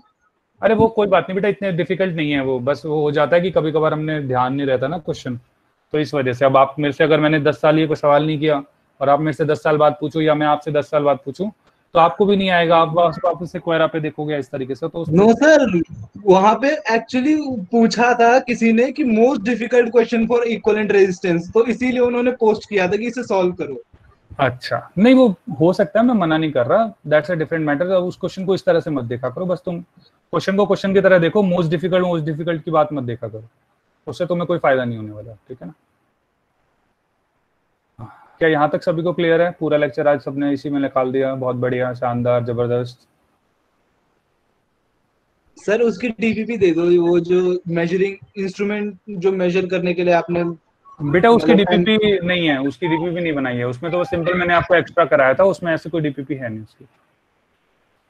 उसमें तो बस ये कि आपको कभी ऐसे आ जाए तो ध्यान रखना बस, बाकी मैं अगर ऐसा कहोगे तो मैं बना दूंगा, मुझे अभी बनाई नहीं है मतलब उसकी, ठीक है ना। सर दे दो 24 क्वेश्चन की डीपीपी दे दो, 250 क्वेश्चन बच्चा, मैं बना दूंगा, मैंने यही तो बोला, तेरे को चाहिए तो मैं बना दूंगा, मैंने यही तो बोला, मैं बना दूंगा। Okay sir. हाँ ओके, यहाँ तक सबको क्लियर है? Yes sir. ठीक है, तो आज हम अब एट लास्ट मुझे नया चैप्टर शुरू करने दो, ठीक है। आज चैप्टर मुझे नया शुरू करना था 15 मिनट बाद, और आपने 1 घंटा पूरा पी लिया है मेरा, बहुत बढ़िया। तो नेक्स्ट चैप्टर आज हम शुरू करेंगे सोर्सेज ऑफ एनर्जी, और कोशिश करेंगे हम कि अगले लेक्चर तक इसे कंप्लीट कर लें। काफी आसान चैप्टर है। सर हम मैग्नेटिज्म नहीं करेंगे बेटा, इसके बाद करेंगे। नहीं बेटा, इसके बाद करेंगे हम मैग्नेटिज्म सर को, लेकिन वो तो कंटिन्यूएशन में करते हैं ना सर। नहीं बेटा, करते हैं, मैं मान गया, लेकिन एक्चुअली हमारे जो उसमें है ना फेज के अंदर, वो ये सबसे ये पहले दे रखा है, और इसमें ज्यादा दिक्कत नहीं आएगी, लिंक में ज्यादा सर इस चैप्टर में प्लीज ना थोड़ा रियल लाइफ से रिलेट करना, इसमें बहुत कुछ याद करने वाला है। अरे टीचर ने तो साफ साफ ज्योग्राफी है ये, बिल्कुल। हाँ सर एग्जैक्टली, हमारी टीचर ने कहा है सर इसमें सिर्फ एक पोर्शन अच्छा है, न्यूक्लियर वाला, वो बहुत अच्छा पोर्शन है सर, जो एनसीईआरटी में दिया ही नहीं हुआ है। देखो अभी इस पोर्शन में एक्चुअली क्या है कि ओलंपियाड से इस क्वेश्चन में ज्यादा आता है नहीं, ठीक है। इसमें मोटा मोटा उतना ही आता है जितना आपका मतलब सीबीएसई एनसीईआरटी में है, थोड़ा बहुत मैं एक्स्ट्रा करा दूंगा, बाकी और कहोगे तो मैं उसके ऊपर और जितना चाहे बता दूंगा, मुझे उसमें कोई प्रॉब्लम नहीं है।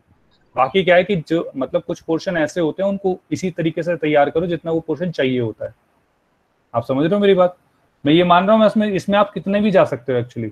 ये एक्चुअली पोर्शन जो है सोर्सेज ऑफ एनर्जी का, ये बहुत ज्यादा बड़ा है, लेकिन अगर आप सिलेबस के हिसाब से करते हो तो ये काफी कंसाइज है, और उतना ही पढ़ना आपके लिए सफिशिएंट है।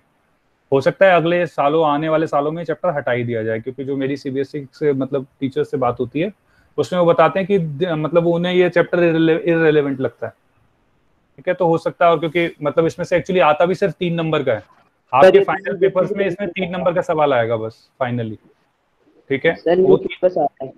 सॉरी बेटा सर, न्यू सिलेबस आ रहा है तो इस चैप्टर कैंसिल होने की बहुत चांसेस है। हाँ मैं वही बता रहा हूँ, मैं भी वही बता रहा हूँ बेटा, मैं भी वही बता रहा हूँ। सीबीएसई के नोट्स तक नहीं बनाया मैंने, बहुत डर गया हूँ। हाँ क्या कह रहे हो? मैंने नोट्स भी नहीं बनाए मैंने इस चैप्टर के, जो मैम ने बोले थे। अरे नहीं, मैं इसके तो मैं दे दूंगा आपको नोट्स, इसमें दिक्कत नहीं लेंगे। सीबीएसई क्या बेटा? सर सीबीएसई से कुछ रिड्यूस हो रहा है क्या सिलेबस? अभी तो बेटा अभी का मैं नहीं कुछ कह रहा, लेकिन मैं बता रहा हूँ कि आगे आने वाले सालों में तो 100% रिड्यूस हो जाएगा। लेकिन जिसमें ये इसका रेफरेंस बस मैं इसलिए दे रहा हूँ क्योंकि इसके अंदर आप जा कहीं तक भी सकते हो, इसमें कितना भी पढ़ सकते हो आप, लेकिन उतना पढ़ने की जरूरत नहीं है, मेरा ये कहना है। सर एनटीएससी में इसमें ज्यादा क्वेश्चन नहीं आएंगे? नहीं आते हैं, जितने आते हैं वो हम करा देंगे, मेरा ये कहना है। हाँ, और बाकी क्या है, कुछ अगर एक्स्ट्रा पढ़ते भी हो तो उसको मतलब याद करने की प्रोसेस से ही कर लेना, तो वो ज्यादा सही रहेगा। मतलब उसमें ऐसा कुछ ज्यादा है नहीं, बस मेरा ये कहना है। हाँ बेटा बोलें। सर न्यूज़पेपर में ये भी आ रहा था कि एकेडमिक कैलेंडर में सर बहुत सारे चेंजेस हो गए, मतलब एग्जाम लेट हो जाएंगे। हाँ, अभी एग्जाम लेट भी हो सकते हैं। 10th वालों के तो पता नहीं, इस साल तो एग्जाम होंगे भी नहीं होंगे, मोस्ट प्रोबेबली नहीं होंगे। हो सकता है इस साल तो नीट और जेई भी ना हो, मतलब इस साल ये वाली चीजें भी आ रही हैं। तो हाँ, क्या कह रहे हैं बेटा? एनटीएससी होगा बेटा, जिस हिसाब से कंडीशन बन रही है मुझे तो मुश्किल लग रहा है क्योंकि तो दवाई तो करेगी तो सारी मेहनत कराओ। नहीं अब भाई वो तो डिपेंड करेगा। मतलब एक्चुअली क्या है कि आप अपनी तरफ से मेहनत जारी रखो, अगर हो गया तो ऐसा ना हो कि भाई आपने तैयारी नहीं करी थी, जिसको इस तरह से लगाओ। और अगर कर लिया तो भाई आगे की प्रिपरेशन जो आप लोग कर रहे हो भाई, मतलब जेई की या नीट की, मतलब आपका तो सिर्फ एनटीएससी या लोग जेई और नीट की तैयारी करके बैठे हुए हैं, उनका सोचो। मेरी तो खुद की स्टूडेंट है, वो 3-3 साल से तैयारी कर रही है और वो इस साल देना था और अभी हो सकता है वो मतलब पेंडिंग हो जाए, तो मतलब उनकी ज्यादा सर लेकिन एनटीएससी दोबारा होना चाहिए ना, अगर कैंसिल हो जाएगा तो। बेटा वो टाइमलाइन के ऊपर है ना, अभी एक्चुअली कंडीशन नॉर्मल नहीं है। अगर कंडीशन नॉर्मल होती तब हो जाता, कंडीशंस भी तो नॉर्मल होनी चाहिए। मतलब इस साल के 10th के बैच में एनटीएससी मिलेगा ही नहीं? नहीं, हो सकता है ना मिले, हो सकता है मिले, I am not sure about it, मैं ये कह रहा हूँ अभी नहीं पता। लेकिन आप अपनी तैयारी पूरी रखना ताकि अगर आ गया तो आप कर पाओ, क्योंकि अभी कोरोना सर 10th बोर्ड तो होगा ना? हाँ बेटा वो तो होना है, वो तो बहुत दूर है, तब तक तो सब कुछ हो जाएगा। रामदेव तो अभी दवाई के साथ आ गए हैं। सर वो तो बस इम्यूनिटी के लिए है। अरे बेटा इम्यूनिटी से 2 बार कर लेंगे 10th का सिलेबस वो इम्यूनिटी होनी चाहिए बेटा, आपको रेजिस्ट करने के लिए इम्यूनिटी की जरूरत है। और जिसको सर हो रखा है उसको सर आप चैप्टर स्टार्ट करा दो। हाँ बेटा, अब ध्यान से देखना, जनरली इस चैप्टर में जो स्टार्टिंग है उसमें क्या करना है। जनरली सोर्सेज ऑफ एनर्जी है। सोर्सेज ऑफ एनर्जी मतलब हमें कहाँ से एनर्जी मिल सकती है, कितने सोर्सेज है जिनसे हम एनर्जी ले सकते हैं। अब इसमें स्टार्टिंग के पैराग्राफ में सबसे पहले आपको मतलब ये कुछ मैंने एनसीईआरटी का पार्ट लिया है इसमें, तो इसमें सबसे पहले चीज आपको ये बोली गई है कि 9th क्लास में हमने ये पढ़ा था कि एनर्जी जो होती है कंजर्व्ड होती है। ये आपने फिजिक्स में भी पढ़ा था और केमिस्ट्री में भी पढ़ा था। फिजिक्स में आपको अगर मैं रिलेट करूं तो आपको याद होगा कि एक बॉडी की पोटेंशियल एनर्जी है वो काइनेटिक एनर्जी में कन्वर्ट हो जाती है। एक सेकंड शोर आ रहा है बेटा। तो मैं क्या कह रहा था कि पोटेंशियल एनर्जी जो है वो काइनेटिक एनर्जी के अंदर सारी की सारी कन्वर्ट हो जाती है। जैसे हम कोई बॉल, एक प्लेट हमने से ड्रॉप करी, तो प्लेट ड्रॉप करते हैं तो सारी जो काइनेटिक पोटेंशियल एनर्जी है हाइट की वो काइनेटिक एनर्जी में कन्वर्ट होती है। और जैसे ही वो प्लेट जमीन पे गिरती है, अगर मैं कहता हूँ वो स्टील की है, तो वो सारी जो काइनेटिक एनर्जी है वो साउंड एनर्जी में कन्वर्ट हो जाती है। तो इस तरीके से एनर्जी कन्वर्जन होता है। ठीक है, सारी एनर्जी जाती है लगभग सारी बेटा। वैसे तो कुछ फ्लोर पे जाएगी, कुछ हीट एटमॉस्फेयर में जाएगी, दैट्स अ डिफरेंट मैटर। लेकिन इंपॉर्टेंट क्या है कि एनर्जी कन्वर्जन होती है, एनर्जी वन फॉर्म से दूसरे फॉर्म में कन्वर्ट हो जाती है। जैसे इसमें एक तो एग्जांपल इसी का ले रखा था, दूसरा था कैंडल का। अगर मैं यहाँ आपको आप देख पाए, एक सेकेंड, दूसरा आपका जो एग्जांपल है वो है कैंडल का, जिसमें हम क्या कह रहे हैं कि if we light a candle, this candle, the process is highly exothermic. तो जो प्रोसेस होती है वो हाईली एक्सोथर्मिक होती है। एक्सोथर्मिक मतलब कि उससे बहुत सारी हीट निकलेगी। तो केमिकल एनर्जी जो होती है वैक्स की वो कन्वर्ट हो जाती है हीट एनर्जी के अंदर और लाइट एनर्जी के अंदर और बर्निंग। अब इसमें उसने एक चीज और पूछी कि what are the products of the when we burn a candle. तो ये क्वेश्चन है, आप इसमें होता क्या है कि जब एक कैंडल बर्न होती है, ठीक है, एक कैंडल बर्न होती है तो इसके अंदर क्या क्या होते हैं, इसके जो कैसे कहते हैं इंग्रेडिएंट्स क्या क्या होंगे जो निकलेंगे। तो एक तो होती है हमारी कार्बन डाइऑक्साइड और एक होता है वाटर। ये दो बेसिक होते हैं जो हमारे रिलीज होते हैं। ये कब होता है, जब अगर ये कैंडल ढंग से जल रही है, जिसे हम कहते हैं कंप्लीट कंबशन। या कंप्लीट कंबशन आपका इंजीनियरिंग में पढ़ाते हैं वैसे, लेकिन थोड़ा बहुत अगर मैं कहूँ कि अगर कोई कहीं आपको कंप्लीट कंबशन मिलती है तो इसका मतलब जो भी चीज है वो बहुत अच्छी तरीके से जल रही है, उसको एयर पूरी मिल रही है, उसको ऑक्सीजन जो है वो कंप्लीट मिल रही है, इसलिए वो कार्बन डाइऑक्साइड और मतलब वाटर में कन्वर्ट हो जाती है, कार्बन डाइऑक्साइड और वाटर। हाँ, अब इसमें इनकम्प्लीट में क्या होता है, कार्बन अलग आता है, हाइड्रोजन अलग आती है, प्लस CO2 बनता है, प्लस H2O बनता है। और इसमें कार्बन मोनोऑक्साइड नहीं, अभी कार्बन मोनोऑक्साइड बनता है, नहीं कार्बन भी अलग निकलता है, प्लस कार्बन मोनोऑक्साइड भी होता है। मोटा मोटा जो होता है इसको ऐसा लगा लो कि कार्बन कार्बन है। बाकी क्या होता है मतलब H2 भी अलग निकल जाती है, कभी कभार CO भी अलग अलग आता है, तो डिपेंड करेगा। उसमें होता क्या है कि एक्चुअली एयर मतलब ये जो हमारा पैराफिन होता है। हेलो, मेरी आवाज आ रही है? यस सर, आ रही है। पैराफिन में यस सर, आ रही है सर। ये जो हमारा जो वैक्स होता है, वैक्स जो होता है वो हमारा पैराफिन होता है। अब पैराफिन का जो फॉर्मूला होता है वो होता है C20H42। तो इस तरीके से ये ना अलग अलग फॉर्मूले भी होते हैं पैराफिन के। C20H22 भी होता है, C हमारा 30H62 भी होता है, C40H82 भी होता है। तो एक स्ट्रिक्ट फॉर्मूला यूज करते हैं ये। तो ये फॉर्मूला मतलब ये जो पैराफिन है ये जब जलता है तो हमारी ये कंप्लीट कंबशन या इनकम्प्लीट कंबशन होती है। इनकम्प्लीट कंबशन किसमें होगी? जैसे आप अगर आपकी मोमबत्ती जो है वो अलग टाइप की है, जैसे कुछ स्माइली वाली मोमबत्तीज होती हैं, स्माइलीज वाली मोमबत्ती होंगी, तो वो इनकम्बशन मतलब इस तरीके से इनपरफेक्टली जलेंगी। जबकि जो प्रॉपर हमारी जो सिलेंड्रिकल टाइप होती है मोमबत्तियां, ये काफी अच्छी तरह जलती हैं। अब अगर मैं एक फैराडे कहूँ, साइंटिस्ट हैं फैराडे, वो कहते हैं दुनिया में ऐसा कोई प्रोसेस नहीं है जो इस जलती हुई मोमबत्ती के साथ ना हो रहा हो इस पूरी दुनिया में। और इनके ऊपर एक एक्सपेरिमेंट वाली किताब मतलब एक PDF है, वो आप लोग पढ़ सकते हैं, ऑनलाइन मिल जाएगी आप लोगों को। फैराडे के ऊपर बर्निंग अ कैंडल करके आप देखोगे तो आपको ऑनलाइन PDF मिल जाएगी। Yes sir, Michael Faraday was a very great scientist. हाँ बेटा, वो ठीक है, अभी तो उसकी बात नहीं करते। अभी हम जो इम्पोर्टेंट चीज है वो बात कर रहा हूँ मैं, कि आपको कैंडल के ऊपर भी एक पूरी एक मतलब जिसको साइंस में बहुत अच्छी नॉलेज मतलब चाहिए नॉलेज या बेसिक क्वेश्चन किस तरीके से करते हैं और उनका आंसर कैसे मिलता है, वो ये किताब पढ़ सकते हैं। नहीं तो ऑनलाइन यूट्यूब पे इनके 6 लेक्चर्स की एक वो है, मतलब एक सर है, उन्होंने 6 लेक्चर्स की बना रखी है। तो 6 लेक्चर्स 15-15 मिनट के, आप वो वीडियो भी देख सकते हैं। ताकि सर वो केल्विन के है? नहीं बेटा, केल्विन के नहीं है, फॉरेन के मतलब वो है टीचर, फॉरेन के टीचर है, मतलब किसी यूनिवर्सिटी, बड़ी यूनिवर्सिटी के टीचर हैं। तो आप वो लेक्चर्स भी देख सकते हैं, 15-15 मिनट के मतलब वो लेक्चर्स हैं 6। तो उनके अंदर काफ़ी अच्छी तरीके से एक्सपेरिमेंट्स वगैरह करके दिखाए हुए हैं कि कैसे मतलब एक्सपेरिमेंट करके किस हिसाब से मतलब जो कैंडल्स हैं वो फ्यूल कैसे यूज़ होता है, उसके बाय प्रोडक्ट्स क्या हैं, मतलब जो फ्लेम है उसका टेम्परेचर कहाँ से आता है, ऑक्सीजन कहाँ से आ रही है, जो ये जल रहा है वो एक्चुअली जल क्या रहा है, वो ये जो हमारा जिसे कहते हैं क्विक, इसे क्विक कहते हैं, ये जो हमारी ये जल रही है या पैराफिन जल रहा है, हो क्या रहा है, वो एक्चुअली वो पूरा एक साइंस है जो काफ़ी अच्छी है। अगर आप आपके लेवल पे काफ़ी अच्छा रहेगा अगर आप उस चीज़ को पढ़ो तो आपको PDF भी ले सकते हो या फिर आप वीडियोस देख के भी समझ सकते हो। हाँ बेटा। सर आपने पैराफिन वैक्स से 3 फॉर्मूले लिखे हैं, सर इनमें से कौन सा नॉर्मली कंसीडर होता है? वो फर्स्ट वाला ही होता है बेटा नॉर्मली, बाकी कोई भी हो सकता है। सर वीडियो कैसे मिलेगी? बेटा ऑनलाइन आप सर्च कर लोगे तो मिल जाएगी, नहीं मिलेगी मतलब इसी में कह देना, मैंने बताया ना फैराडे और बर्निंग कैंडल, 2 वर्ड टाइप करोगे आपको मिल जाएगी। नहीं मिलेगी तो आप मेरे को पर्सनली मैसेज कर देना, मैं आपको दे दूंगा। ठीक है, ओके। क्या यहाँ तक सभी को क्लियर है? Yes sir. ओके, अब इसमें अब इस क्वेश्चन में आप क्या बोला गया है और चीजें क्या? हाँ, क्या वो सौम्या? तो सर फिर हम ऐसे क्यों कहते हैं कि जब कंप्लीट कंबशन होती है तो उसको ब्लू कलर के साथ एसोसिएट करते हैं, तो उसके और इसके बीच में कोई रिलेशन है जो आपने फैराडे वाला बोला?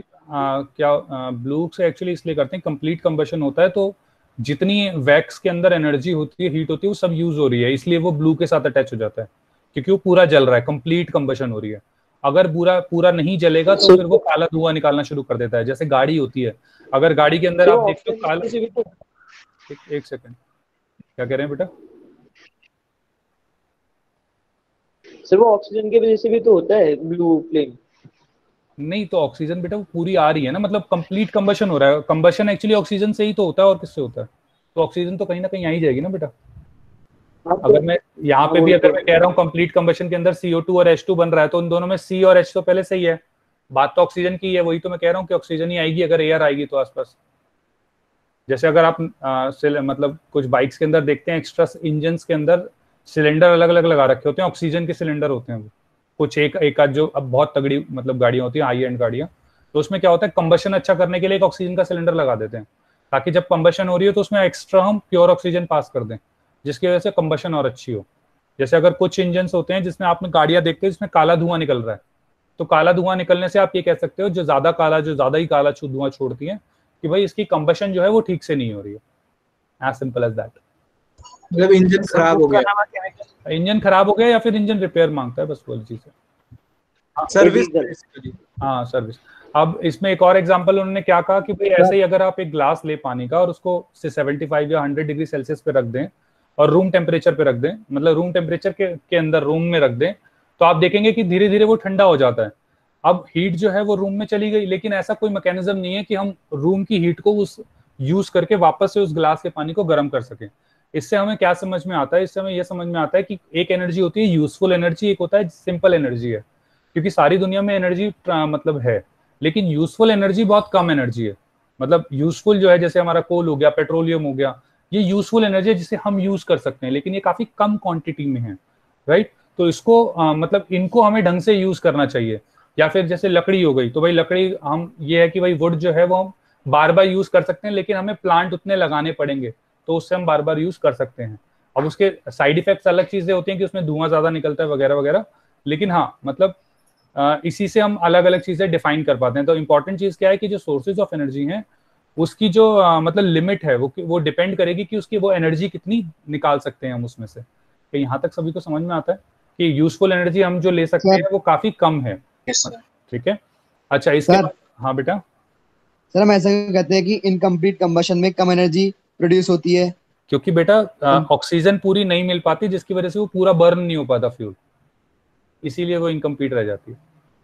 सर लेकिन बर्न तो हो गया ना, कॉन्स्टिट्यूएंट्स तो बन गए। नहीं एक्चुअली कंप्लीट नहीं, कॉन्स्टिट्यूएंट बन गए वो ठीक है। जैसे मान ले अगर ढंग से मैं बताऊं, एक कागज ले और कागज में आग लगा दे और साथ के साथ उसको ऊपर कार्बन डाइऑक्साइड छिड़क के पूरा बुझा दे, तो एक तो हुआ भाई मतलब कागज जला तो है ही, लेकिन कंप्लीट नहीं जला। समझ में आया क्या बोला मैंने? नहीं सर ये नहीं है। एक मैंने कागज लिया, उसको जला दिया, वो जल रहा था, पूरा नहीं जला, इतने में मैंने उसे पानी में फेंक दिया या कार्बन डाइऑक्साइड पानी में ही फेंक दिया, ऐसा लगाओ, तो अब जो कागज है वो बच जाएगा ना? जैसे बच जाएगा। Yes sir. तो वो अब वो आपका यूज भी नहीं है, वो कोई यूज भी नहीं हो सकता, अब वो खराब भी हो गया है और वो जला भी नहीं पूरा। तो वो इस तरीके से है कि हमने कार्बन डाइऑक्साइड जो है वो जो ऑक्सीजन है जो उसे जला रही थी उसे काट दिया, जिसकी वजह से या कट गया या वो ढंग से उसे पूरी ऑक्सीजन नहीं मिल पाई, जिसकी वजह से वो जल नहीं पाया और वो जो एक्स्ट्रा चीजें हैं वो बच गई। क्लियर है? Yes sir. लेकिन मटेरियल तो बचा रहा ना? क्या बेटा? नहीं वो कागज था वो तो बच गया बेटा। एक्चुअली क्या है, कागज बचा रहा। पैराफिन के अंदर क्या होगा, जैसे आप ये वाली चीज कह रहे हो, इस मतलब अगर मैं पैराफिन के हिसाब से समझाऊं तो अब पैराफिन क्या होता है, इसमें होता क्या है कि अगर जो आपका पैराफिन है, एक सेकेंड, ये जो पैराफिन है ये एक्चुअली पहले क्या होता है, यहाँ पे एक मोल्टन पूल बन जाता है इस तरीके से, यहाँ पे लिक्विड होता है पैराफिन। ये पैराफिन जो है, ये जो विग होती है इसके अंदर ऊपर की तरफ चढ़ जाता है थ्रू कैपिलरी एक्शन, मतलब ये लिक्विड फॉर्म में। उसके बाद ये लिक्विड वेपर बनता है, वेपर यहाँ पे इस वेपर से जलता है ये। अब ये वेपर कंप्लीट जला नहीं जला उसके ऊपर डिपेंड करेगा कंप्लीट कंबशन है या नहीं। जैसे जब आप फ्यूल करते हो, अब आप मैंने क्या बताया था, जैसे इंजन का मैंने केस बताया आपको, तो इंजन के केस में क्या है कि जब इंजन के अंदर पेट्रोल गया तो वो जला, ठीक है, लेकिन अगर काला धुआं आ रहा है इसका मतलब वो जो इंजन वो जो पेट्रोल है वो पूरी तरह ढंग से जल नहीं रहा है, ना पेट्रोल या डीजल कुछ भी लगा सकते हो, वो ढंग से जल नहीं रहा है, इसीलिए वो काला धुआं छोड़ रहा है। तो ऐसा नहीं है कि भाई वो जल तो सर वो जला तो तभी तो देखो हमें मिला नहीं, लेकिन वो जो काला धुआं छोड़ रहा है वो ये बता रहा है कि वो ढंग से नहीं जल पाया, वो अपने पूरे कॉन्स्टिट्यूएंट में नहीं जल पाया, उसे ऑक्सीजन पूरी नहीं मिल पाई या उसे टाइम पूरा नहीं मिल पाया। वो अलग अलग केस सोच सकते हैं। क्या ये चीज क्लियर है? क्योंकि वो वेपर में बन भाई कन्वर्ट हो गया, गर्मी इतनी थी कि वो वेपर में कन्वर्ट हो गया, लेकिन वेपर में कन्वर्ट होने के बाद उसे ऑक्सीजन पूरी नहीं मिली, क्योंकि कोई चीज जलेगी तभी जब उसे ऑक्सीजन पूरी मिलेगी। अगर उसे ऑक्सीजन पूरी नहीं मिली तो वो नहीं जल पाएगी। मतलब अगर अर्थ के अंदर ऑक्सीजन ना हो तो आग नहीं लगेगी, आसान भाषा में अगर मैं बताऊं तो, ठीक है ना? तो आग लगने के लिए ऑक्सीजन जरूरत होती है। क्लियर है? Yes sir. ओके, तो अब हमने क्या कहा, अब इसके बाद मैंने आपके लिए नोट्स बनाए हुए हैं, आप ना ई-काइट से नोट्स डाउनलोड कर पाएंगे आज, मतलब जहां से आप अपने जो डॉक्यूमेंट्स है वो लेते हैं। तो इसमें मैंने कुछ शॉर्ट टर्म्स नोट बना दिए, एनसीईआरटी के लिए सफिशिएंट है, प्लस थोड़े बहुत मैंने ओलंपियाड लेवल पे भी इसमें ऐड कर दिया है। तो वो स्टडी मटेरियल है हमारा, मतलब जहाँ स्टडी मटेरियल है उसमें आज या कल में ऐड हो जाएगा। सर वो मॉड्यूल का पार्ट है? मॉड्यूल के पार्ट ने मैंने अलग से बनाए हैं, लेकिन ये मॉड्यूल जहाँ से आप मॉड्यूल डाउनलोड करते हैं आप वहां से ये भी डाउनलोड कर सकते हैं। मैंने अपलोड करवा दिया है, मतलब मैंने बोल दिया है वो आज या कल में अपलोड हो जाएगा, मैं ये कह रहा हूँ। Okay sir. Okay sir. Module हाँ बेटा। सर मॉड्यूल नहीं मिलेगी, मतलब ये मिलेगा नोट्स मिलेंगे। हाँ ये तो बेटा ये मॉड्यूल का पार्ट ही नहीं है, ये नोट्स ही है बेटा, ये मैंने अलग से बनवाए थे इस चैप्टर के लिए बस, ठीक है, ताकि आप लोगों को मिलेगी मॉड्यूल।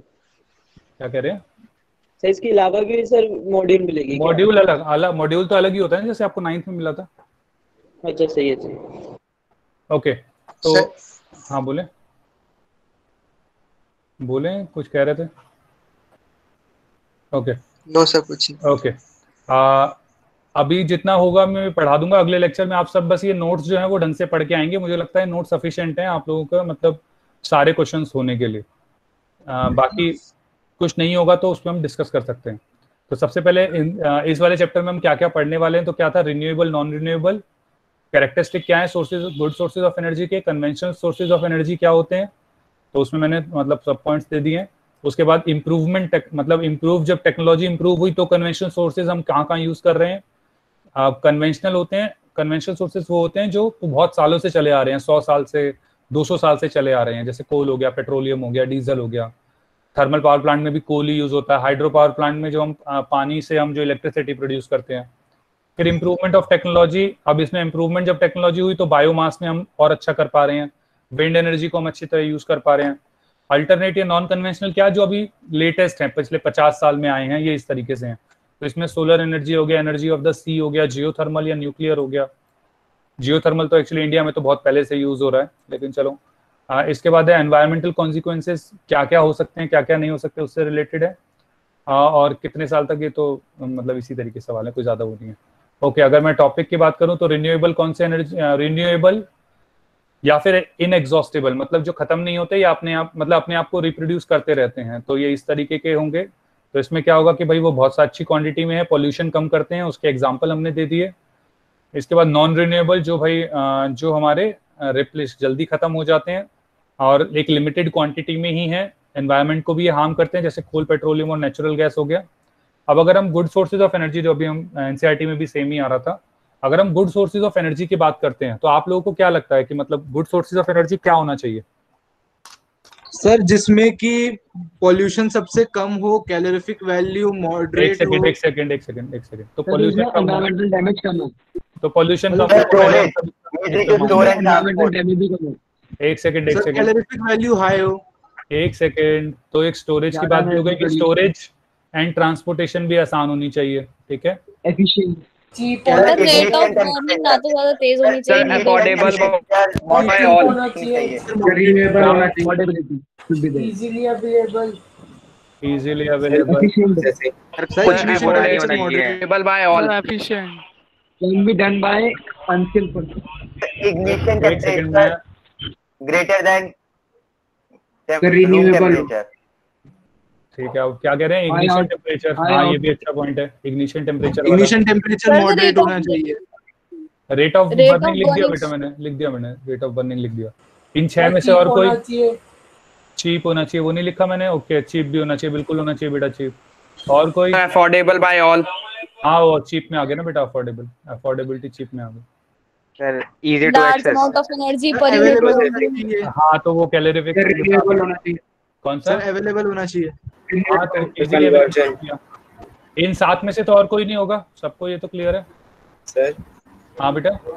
सर कन्वर्जन कैसे? सर जैसे अगर हम कोई और लेते हैं तो सर उसको पहले कन्वर्ट करना पड़ता है उसकी रॉ फॉर्म में, तभी तो हम उसका एज अ फ्यूल यूज कर पाएंगे। सर तो उसका कन्वर्जन वो एक्चुअली अवेलेबिलिटी में आ सकता है, वो पॉइंट इसके अंदर present in nature in a good amount, हाँ ये भी हो सकता है।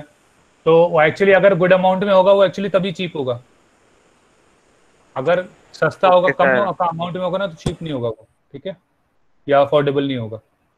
यहाँ तक सभी को आई थिंक क्लियर है, यही सारे पॉइंट है मोटे मोटे। तो पहला तो ये सही है कि भाई पॉल्यूशन कम करना चाहिए, तो हम सीधा सीधा लिख सकते हैं शुड पॉल्यूट कम करना चाहिए, क्योंकि पॉल्यूशन ज्यादा होगा तो हमें वैसे भी समझ में आ रहा है कि क्या क्या दिक्कत हो सकती है, ठीक है।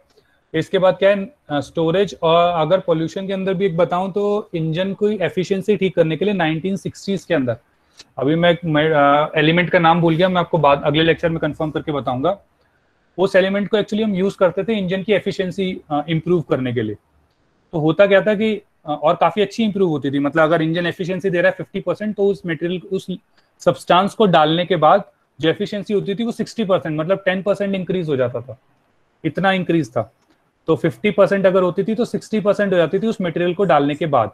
लेकिन हुआ क्या कि 10 साल जब हमने, या 5 से 10 साल जब हमने वो मटेरियल यूज किया, वो फ्यूल यूज किया, तो उस फ्यूल को यूज करने के बाद हुआ क्या कि बच्चे जो हैं उस जगह के, उनको मेंटल प्रॉब्लम आनी शुरू हो गई। मतलब बच्चे जो थे वो मेंटली डिसेबल पैदा होने लग गए ज्यादा क्वांटिटी में। एक होता है, वॉइस कट हो रहा है। क्या बेटा वॉइस कट हो रहा है?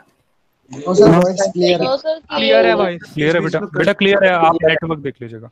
ओके, तो मैं क्या कह रहा था कि वो एलिमेंट डालने की वजह से जो एफिशिएंसी थी, वो मतलब जो एनर्जी कैपेबिलिटी थी, मतलब जो पहले 100 जूल दे रहा था फॉर एग्जांपल, तो वो 120 जूल देना शुरू कर दिया उस एलिमेंट के डालने के बाद। लेकिन पता क्या लगा कि 5 से 10 साल यूज करने के बाद कि वहां पे जो पॉल्यूशन था उसकी वजह से जो बच्चे थे वो मेंटली रिटार्डेड पैदा होने लग गए। जो एक होता है नॉर्मल रेट होता है कि भाई 1000 में 1 हो या 2 होगा, वो अचानक 1000 में 10 या 20 होने शुरू हो गए। तो जब पता लगा तो वो एक्चुअली ये पता लगा कि वो इस एलिमेंट की वजह से ही हुआ है। ठीक है, तो फिर भाई धीरे धीरे इस मटेरियल को जो क्वांटिटी में पहले यूज करते थे उससे कम करना शुरू कर दिया। आज की डेट में भी थोड़ा बहुत यूज नहीं, मैं बता दूंगा बेटा, मुझे याद नहीं आ रहा, मतलब अभी वाले पॉइंट मैंने सोचा नहीं था, लेकिन आपके में अभी मुझे याद आया तो मैंने बस बता दिया। मैं अगली क्लास में बता दूंगा, बता तो रहा हूँ। I will tell you next. हाँ बेटा। सर वो मटेरियल एफिशिएंसी कैसे इंक्रीज कर सकता है? बेटा वो मतलब अब इंजन की प्रोसेस है, उसमें तुम जाने की तुम्हें जरूरत नहीं है, बस इम्पोर्टेंट ये था कैटलिस्ट की तरह एक तरह से। हाँ, एक तरीके से कैटलिस्ट यूज करते हैं। तो वो कैसे करता है वो दैट्स अ डिफरेंट मैटर, बल्कि वो करता था, दैट इज इम्पोर्टेंट। सर। हाँ बेटा। सर जैसे पेट्रोल में बेंजीन डाला जाता है ऐसे ही? हाँ, कुछ वैसे ही, कुछ वैसे ही। ठीक है, लेकिन वो पहले से ही मिल के आता था, मतलब वो कंपनी जो पेट्रोलियम वाली है वही मिला के ही देती थी।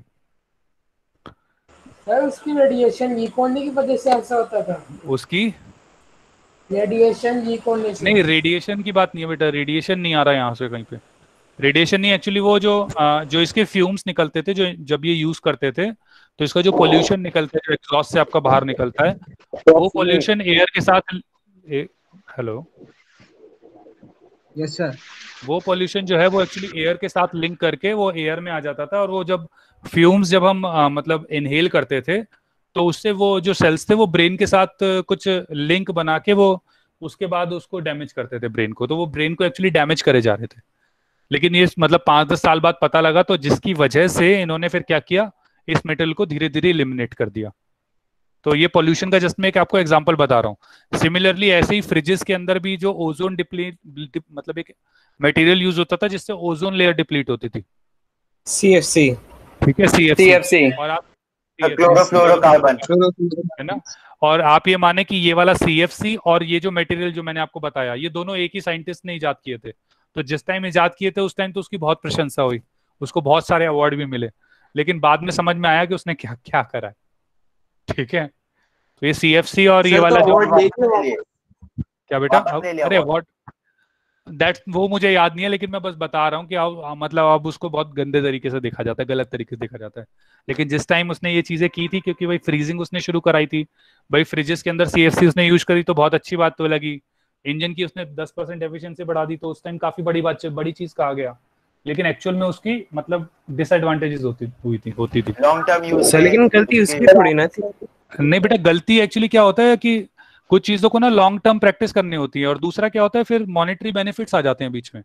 जैसे अगर एलोपैथी की आप दवाइयों की बात करते हैं, अगर मैं एग्जांपल रिलेट करके जस्ट बता रहा हूँ कि अगर आपको हार्ट की वो दवाई देते हैं तो आपका BP बढ़ सकता है, हो सकता है उससे। आपका अगर एक पोर्शन की वो दवाई देते हैं तो हो सकता है उससे दूसरी बीमारी हो जाए। जैसे एक मुझे याद है कि वो शायद शुगर की दवाई देते थे, लेकिन उसमें उसके जो साइड इफेक्ट्स है, तो एक मतलब दवाई थी उसमें आपको एक पर्टिकुलर चीज दी, उससे आपका एक एंजाइम मार दिया, उस वाली दवाई ने वो प्रॉब्लम तो ठीक कर दी, लेकिन उसने एक ऐसा एंजाइम मार दिया जो बंदे को ये बताता है कि वो बहुत मोटा है या बहुत खाना चाहिए, मतलब जिससे ऐसा लगता है कि भूख लगे। एक एंजाइम होता है जो हमें बताता है भाई भूख लग रही है, अब खाना खा लो। तो वो क्या करता था, उस एंजाइम को ही खत्म कर देती थी वो दवाई। तो उससे क्या हुआ कि जिस आदमी ने वो दवाई खाई वो तो या तो बहुत ज्यादा मोटा था या बहुत ज्यादा पतला था, मोटा क्यों? क्योंकि उसे पता ही नहीं लग रहा कि भाई कितना खाना है, और पतला कि भाई वो खा ही नहीं रहा है, कि भाई उसे पता तो लग ही नहीं रहा कि खाना कम है या नहीं है। तो इस तरीके से हमें वो चीजें लॉन्ग टर्म में दिखाई देती हैं, शॉर्ट टर्म में पता नहीं लगती उन चीजों की। अब इसी में अगर मैं आयुर्वेदा को लूँ तो इसकी कोई साइड इफेक्ट्स नहीं होते, तो अगर कोई खा भी ले तो ऐसा नहीं है कि कोई दिक्कत आएगी, क्योंकि सब नेचुरल चीज से बनी हुई है, जबकि बाकी सब चीजें अलग अलग दूसरी चीजों से बनी होती है जिससे साइड इफेक्ट। सर आपने आचार्य मनीष देखा था क्या? कौन सा? आचार्य मनीष? नहीं बेटा, मैं और भी बहुत चीजें देखता हूँ बहुत पहले से, अभी आचार्य मनीष तो नहीं देखता, लेकिन इम्पोर्टेंट मतलब जो मोटी मोटी चीजें वो ये होती हैं। सर वो तो इमरजेंसी के लिए बहुत अच्छी एफिशिएंट होती है। कौन? Sir allopathy. Allopathy is good for only emergency, कहीं ऑपरेशन हो गया, बहुत तगड़ा एक्सीडेंट हो गया, उन चीजों के लिए या वो ही है और कोई है नहीं। लेकिन बाकी सब के लिए हम नेचुरल प्रोसेसेस में जा सकते हैं, जो कि अब मुझे लगता है आगे आने वाले 20-30 साल में जाएंगे। चलो अभी उस पर बात नहीं करते, अभी सबको पॉल्यूशन वाली चीज समझ में आ गई मोटी मोटी? Yes sir. Yes sir. ठीक है। आई थिंक मैं अगली क्लास में अब स्टोरेज और रेट ऑफ बर्निंग इनके ऊपर अगली क्लास में लेना शुरू करूंगा। आई थिंक वो ज्यादा सही रहेगा अभी। ठीक है, ये वाली जो आपकी ये जो पूरे नोट्स हैं एक बार आप पढ़ लेना। आप, मैं बता रहा हूँ कि आपको ये वहीं से मिल जाएंगे जहाँ से आप अपने नोट्स डाउनलोड करते हैं, ई काइट्स में जाके। ठीक है, और अगली क्लास में मिलते हैं, और होप आप ये सारी चीजें पढ़ लेंगे। क्या बेटा? सर सफिशिएंट है उसके लिए? हाँ बेटा, ये सफिशिएंट है, ये नोट्स बहुत सफिशिएंट है। आप एनसीईआरटी पढ़ लो या ये पढ़ लो, एक ही बात है। हाँ बेटा? सर इसकी डीपीपी अपलोड होगी? हाँ बेटा, डीपीपी अपलोड होगी, लेकिन अभी पहले ये कर लो। मुझे लगता है पहले एक बार मैं करा दूं, वो ज्यादा सही रहेगा, उसके बाद डीपीपी कर लेना। बना तो दिए मैंने। डीपीपी डाल देना सर, वो गोल्ड वाली थी। Yes sir, measuring the instrument की वो एक बार डाल लो। ठीक है बेटा, ठीक है। और कोई क्या कह रहा है? सर लेड, हाँ बेटा लेड ही था। ठीक है, लेड ही था बेटा। सीएफ जो उसमें यूज होता है वो लेड होता था। ठीक है, लेड है जो सर मारियो मोलिना। हाँ, जो साइंटिस्ट का नाम था, साइंटिस्ट का नाम? Yes sir, yes sir. Okay, वो इतना इम्पोर्टेंट नहीं है नाम याद। Excuse me sir. हाँ बेटा? सर अगर दो रेजिस्टर्स पैरेलल में कनेक्टेड है और करंट दिया है, वोल्टेज सोर्स नहीं दिया, तो हम ये क्या पता कर सकते हैं कि कौन से रेजिस्टर से कौन सा करंट जाएगा? नहीं, एक मिनट रुको। जैसे सर्किट बना रखा है, फिर क्या हुआ? बस करंट बता रखा है कि अंदर 1.2 एम्पियर करंट जा रहा है। 1.2 टोटल कितना है यहाँ पे? यहाँ भी तो बता रखा होगा। नहीं सर, नहीं बताया। और ये रेजिस्टर भी कुछ नहीं बताया हुआ? नहीं सर, रेजिस्टर बताया है। कितना? वो अभी याद नहीं है सर। ये उसका हाँ तो फिर हो जाएगा, हो जाएगा ना बेटा। अरे बताओ, देख रहे हो ना, अगर मैं इसको 4 ले लेता हूँ फॉर एग्जांपल, ठीक है, तो इसके अक्रॉस पोटेंशियल डिफरेंस पता लग जाएगा 4.8। हेलो, ओके सर, इसके अक्रॉस पोटेंशियल डिफरेंस पता लग गया। अब जो पोटेंशियल इसके अक्रॉस है वही पोटेंशियल ड्रॉप इसके अक्रॉस होगा, तो इसके अक्रॉस भी 4.8 आ जाएगा। अब रेजिस्टेंस अगर इसकी से 3 ओम है, तो 3 ओम है तो करंट यहाँ पे 1.6 हो जाएगा, खत्म। ठीक है, नहीं आया? हेलो,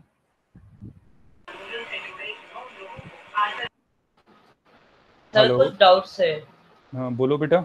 आज की क्लास वैसे ओवर हो गई है, जिसको जाना है वो जा सकता है। Good night for tonight. अगर किसी के डाउट हो एक आध तो बता ओके, थैंक यू सर। रुक सकते हैं। A wire of length L and resistance R is bent in a form of ring. The resistance between point S, which are separated by angle theta, is. अच्छा, ये इस बहुत तरीके बढ़िया से क्वेश्चन है ये मॉड्यूल का। प्रैक्टिस सेट 1 केल्विन जो ऑब्जेक्टिव वाला है उसका नंबर 12 है। ऑप्शन क्या क्या दे रखे हैं बेटा?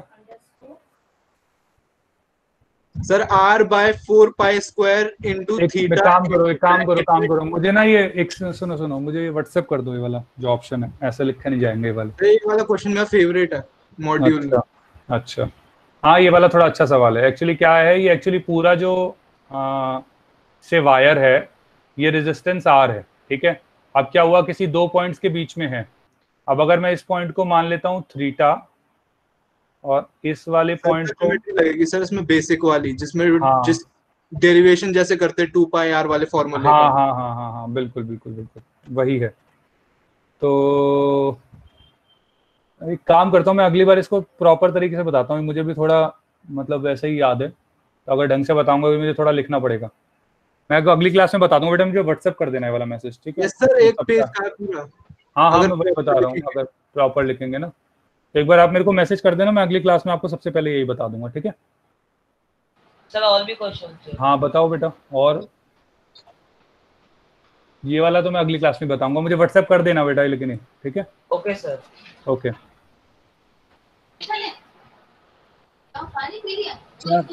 सर हाँ सर फॉसिल फ्यूल और थर्मल एनर्जी में क्या डिफरेंस है? बेटा थर्मल एनर्जी तो है हीट जो एनर्जी होगी, फॉसिल फ्यूल है भाई किसको जला रहे हैं। जैसे थर्मल एनर्जी तो हो गई जो भी हीट प्रोड्यूस करे, वो थर्मल एनर्जी है। अब फॉसिल फ्यूल है भाई किस, फॉसिल फ्यूल तो हमारे कोल पेट्रोलियम वगैरह हो गए, तो इनको जला के हम थर्मल एनर्जी प्रोड्यूस कर सकते हैं। बाकी अगर हम थर्मल पावर प्लांट की बात करते हैं तो उसमें हम जनरली कोल जलाते हैं, ठीक है? सर हाँ सर ओम्स लॉ में एक डाउट था मेरे को। क्या? Sir V is directly proportional to I होता है, ठीक है। तो सर हम V is equals to IR को लेते हैं, हम I is equals to VR नहीं ले सकते? हम बेटा उसमें फिर R की सिग्निफिकेंस बदल जाएगा। जैसे हम क्या करते हैं, V is equal to IR लेते हैं और R को रेजिस्टेंस कहते हैं, लेकिन मैंने आपको बता रखा है कि एक होती कंडक्टेंस भी होती है। बताया कंडक्टेंस, तो आप I is equal to conductance into V लिख लो, क्या फर्क पड़ेगा, कोई दिक्कत नहीं है। Okay sir. सर मतलब हमें वेरिएबल मतलब वो चेंज करना पड़ेगा। हाँ मतलब वो देखना पड़ेगा ना कि भाई उससे क्या रिलेशन आ रहा है, ऐसी थोड़ी कुछ भी लिख दोगे, उसका रिलेशन देखना पड़ता है। और कोई? Okay sir. Okay. Yes sir, एक डाउट था। हाँ बोले बेटा। Identify the statement which is not necessary for an electric circuit. A, बेटा एक काम it is करो, always a closed path. B, ठीक है बेटा मेरी बात सुनो, आप ये ना मुझे व्हाट्सएप पे दे देना जितने होंगे, मुझे लगता है जो बच्चों, अरे मेरी बात तो सुनो बेटा। Hello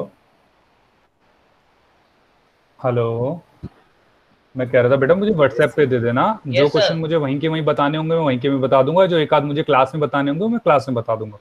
I think that would be much better,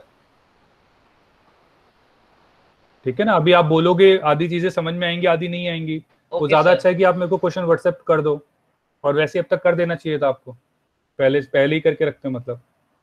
लेकिन कोई बात नहीं, आप मुझे व्हाट्सएप कर दो, that would be much better. आराम से बैठ के मैं देख लूंगा, और जिसका ऑप्शन मेरे को वहीं बताना होगा मैं वहीं बता दूंगा, बाकी सबका मैं क्लास में बता दूंगा अगर मुझे कुछ ऐसा लगेगा जो सबको बताने की जरूरत है, ठीक है? Hello okay okay sir. बाकी एक ये वाला जो रेजिस्टेंस वाला क्वेश्चन है ना, इसको कुछ इस तरीके से देख जाओ एक बार, सुनो मेरी बात। इसको ना हम डायरेक्टली, मतलब पूरा डेरिवेशन तो मैं अगली क्लास में बता दूंगा, आप इसको डायरेक्टली निकाल के देख सकते हो। कैसे? उसने कहा कि ए और बी के बीच में ना एक एंगल से हमने कनेक्ट कर दी वायर, ठीक है? ये जो मतलब ये जो कनेक्शन है ये कुछ मतलब कैसे भी हो सकता है, इसको ऐसा लगा लो, ये वायर है, ये ए और बी के बीच में, ये ए हो गया, ये बी हो गया। ये ऐसे भी कनेक्ट हो सकते थे कि सर्कल कर दिया और इनको ऐसे कनेक्ट कर दिया, या फिर ये ए ये हो गया और बी ये हो गया, ये ऐसे भी कनेक्ट होते हैं। क्या ये चीज समझ में आ रही है आपको? Yes sir. अब ध्यान से देखो, अगर मैंने इसको इस तरीके से कनेक्ट कर दिया तो ये जो एंगल हो गया थीटा की बात कर रहे हैं, यस सर, वो 180 डिग्री हो जाएगा। Yes sir. और अगर इसको इस तरह से कनेक्ट करेंगे तो ये 90 डिग्री हो जाएगा। ये चीज समझ में आती है? Yes sir. Yes sir. अच्छा, पूरी वायर की रेजिस्टेंस R थी, अगर मैंने इसकी तरफ से कनेक्ट किया तो ये R/2 हो जाएगा और ये R/2 हो जाएगा, तो नेट रेजिस्टेंस R/4 होगा। ये चीज क्लियर है? Yes sir. सिमिलरली अगर ये 90 है तो मतलब क्या हो गया, ये 3/4 लेंथ हो गई। 3/4 लेंथ मतलब सॉरी 1/4 लेंथ, तो ये R/4 होगा और ये 3R/4 होगा, और ये दोनों आपस में पैरेलल होंगे, तो पैरेलल का फॉर्मूला हो जाएगा R/4 3R/4 divided by R/4 plus 3R/4। ये वाली चीज क्लियर है? तो आंसर शायद 3R/16 आ जाएगा। Yes sir. हाँ यही होगा ना? हाँ यही होगा। एक मिनट, 3R/, अभी मैं बता रहा हूँ क्या आंसर है, अभी तो मैं तरीका बता रहा हूँ सॉल्व करने का एक।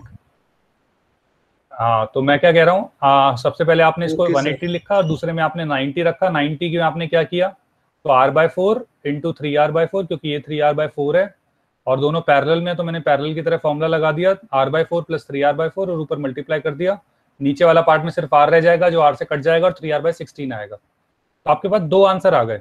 दो आंसर कब? कि जब मेरा थीटा 180 डिग्री होगा तो मुझे पता है कि जो हमारी नेट रेजिस्टेंस है वो r/4 आएगी, और जब मेरा थीटा 90 डिग्री होगा तो मुझे पता है कि मेरी जो r' है वो मेरा 3r/16 आएगा।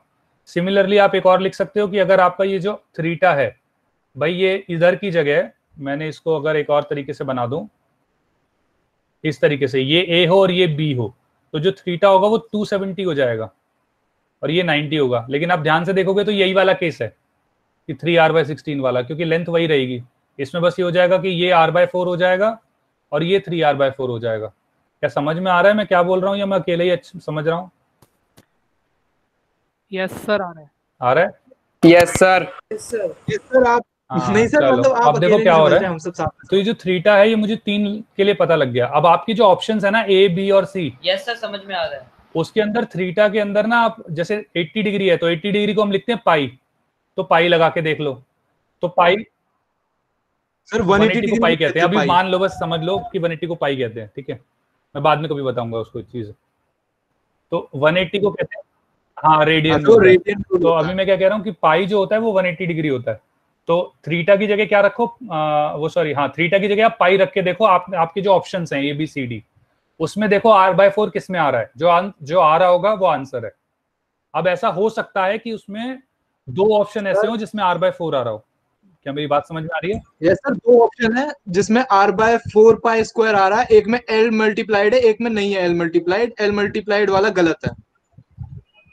ओके, अभी मेरी जो मैं मोटा मोटा बात समझाना चाह रहा हूँ, पहले एक बार वो देख लेते हैं दोबारा। मेरा क्या कहना है कि एक बार थीटा हमने पाई रख के देख लिया, और पाई रख के देखा तो मेरा एक ही ऑप्शन हुआ, मान लो B ऑप्शन है जिसमें मेरा r/4 आ गया फॉर एग्जांपल, तो मेरा ये आंसर हो जाएगा। लेकिन हो सकता है ऐसा हो कि दो ऑप्शन हो, B में भी r/4 आए और D में भी r/4 आए, ऐसा हो सकता है, ठीक है? तो आप क्या कर सकते हैं, उसके बाद आप थीटा 90 डाल के देखो तो 3/6 आएगा, ये 3r/16 आएगा। अगर 3r/16 अब इन दोनों में ही डाल के देखना, क्योंकि अब मुझे पता है इन दोनों में से ही कोई एक आंसर है, तो इसमें जिसमें भी डाल के देखोगे उसमें से एक का आंसर आ जाएगा। क्या ये चीज समझ में आई या नहीं आई? मैंने क्या बोला अभी? सर 180 डिग्री को पाई क्यों लेते हैं? बेटा अभी एक्चुअली आपने देखा रेडियन रूल होता है वो, जिसमें हम पाई को लेते हैं। सर्कमफरेंस आपको पता है? मैं बता देता हूँ, रुक जाओ। सर्कमफरेंस, आपने सर्कल का सर्कमफरेंस सुना है? Yes sir. क्या होता है? 2πr sir 2πr। ठीक है, अब होता क्या है, इसको थोड़ा अगर मैं ढंग से समझाऊं, ध्यान से देखना, एक सेकेंड। ओके,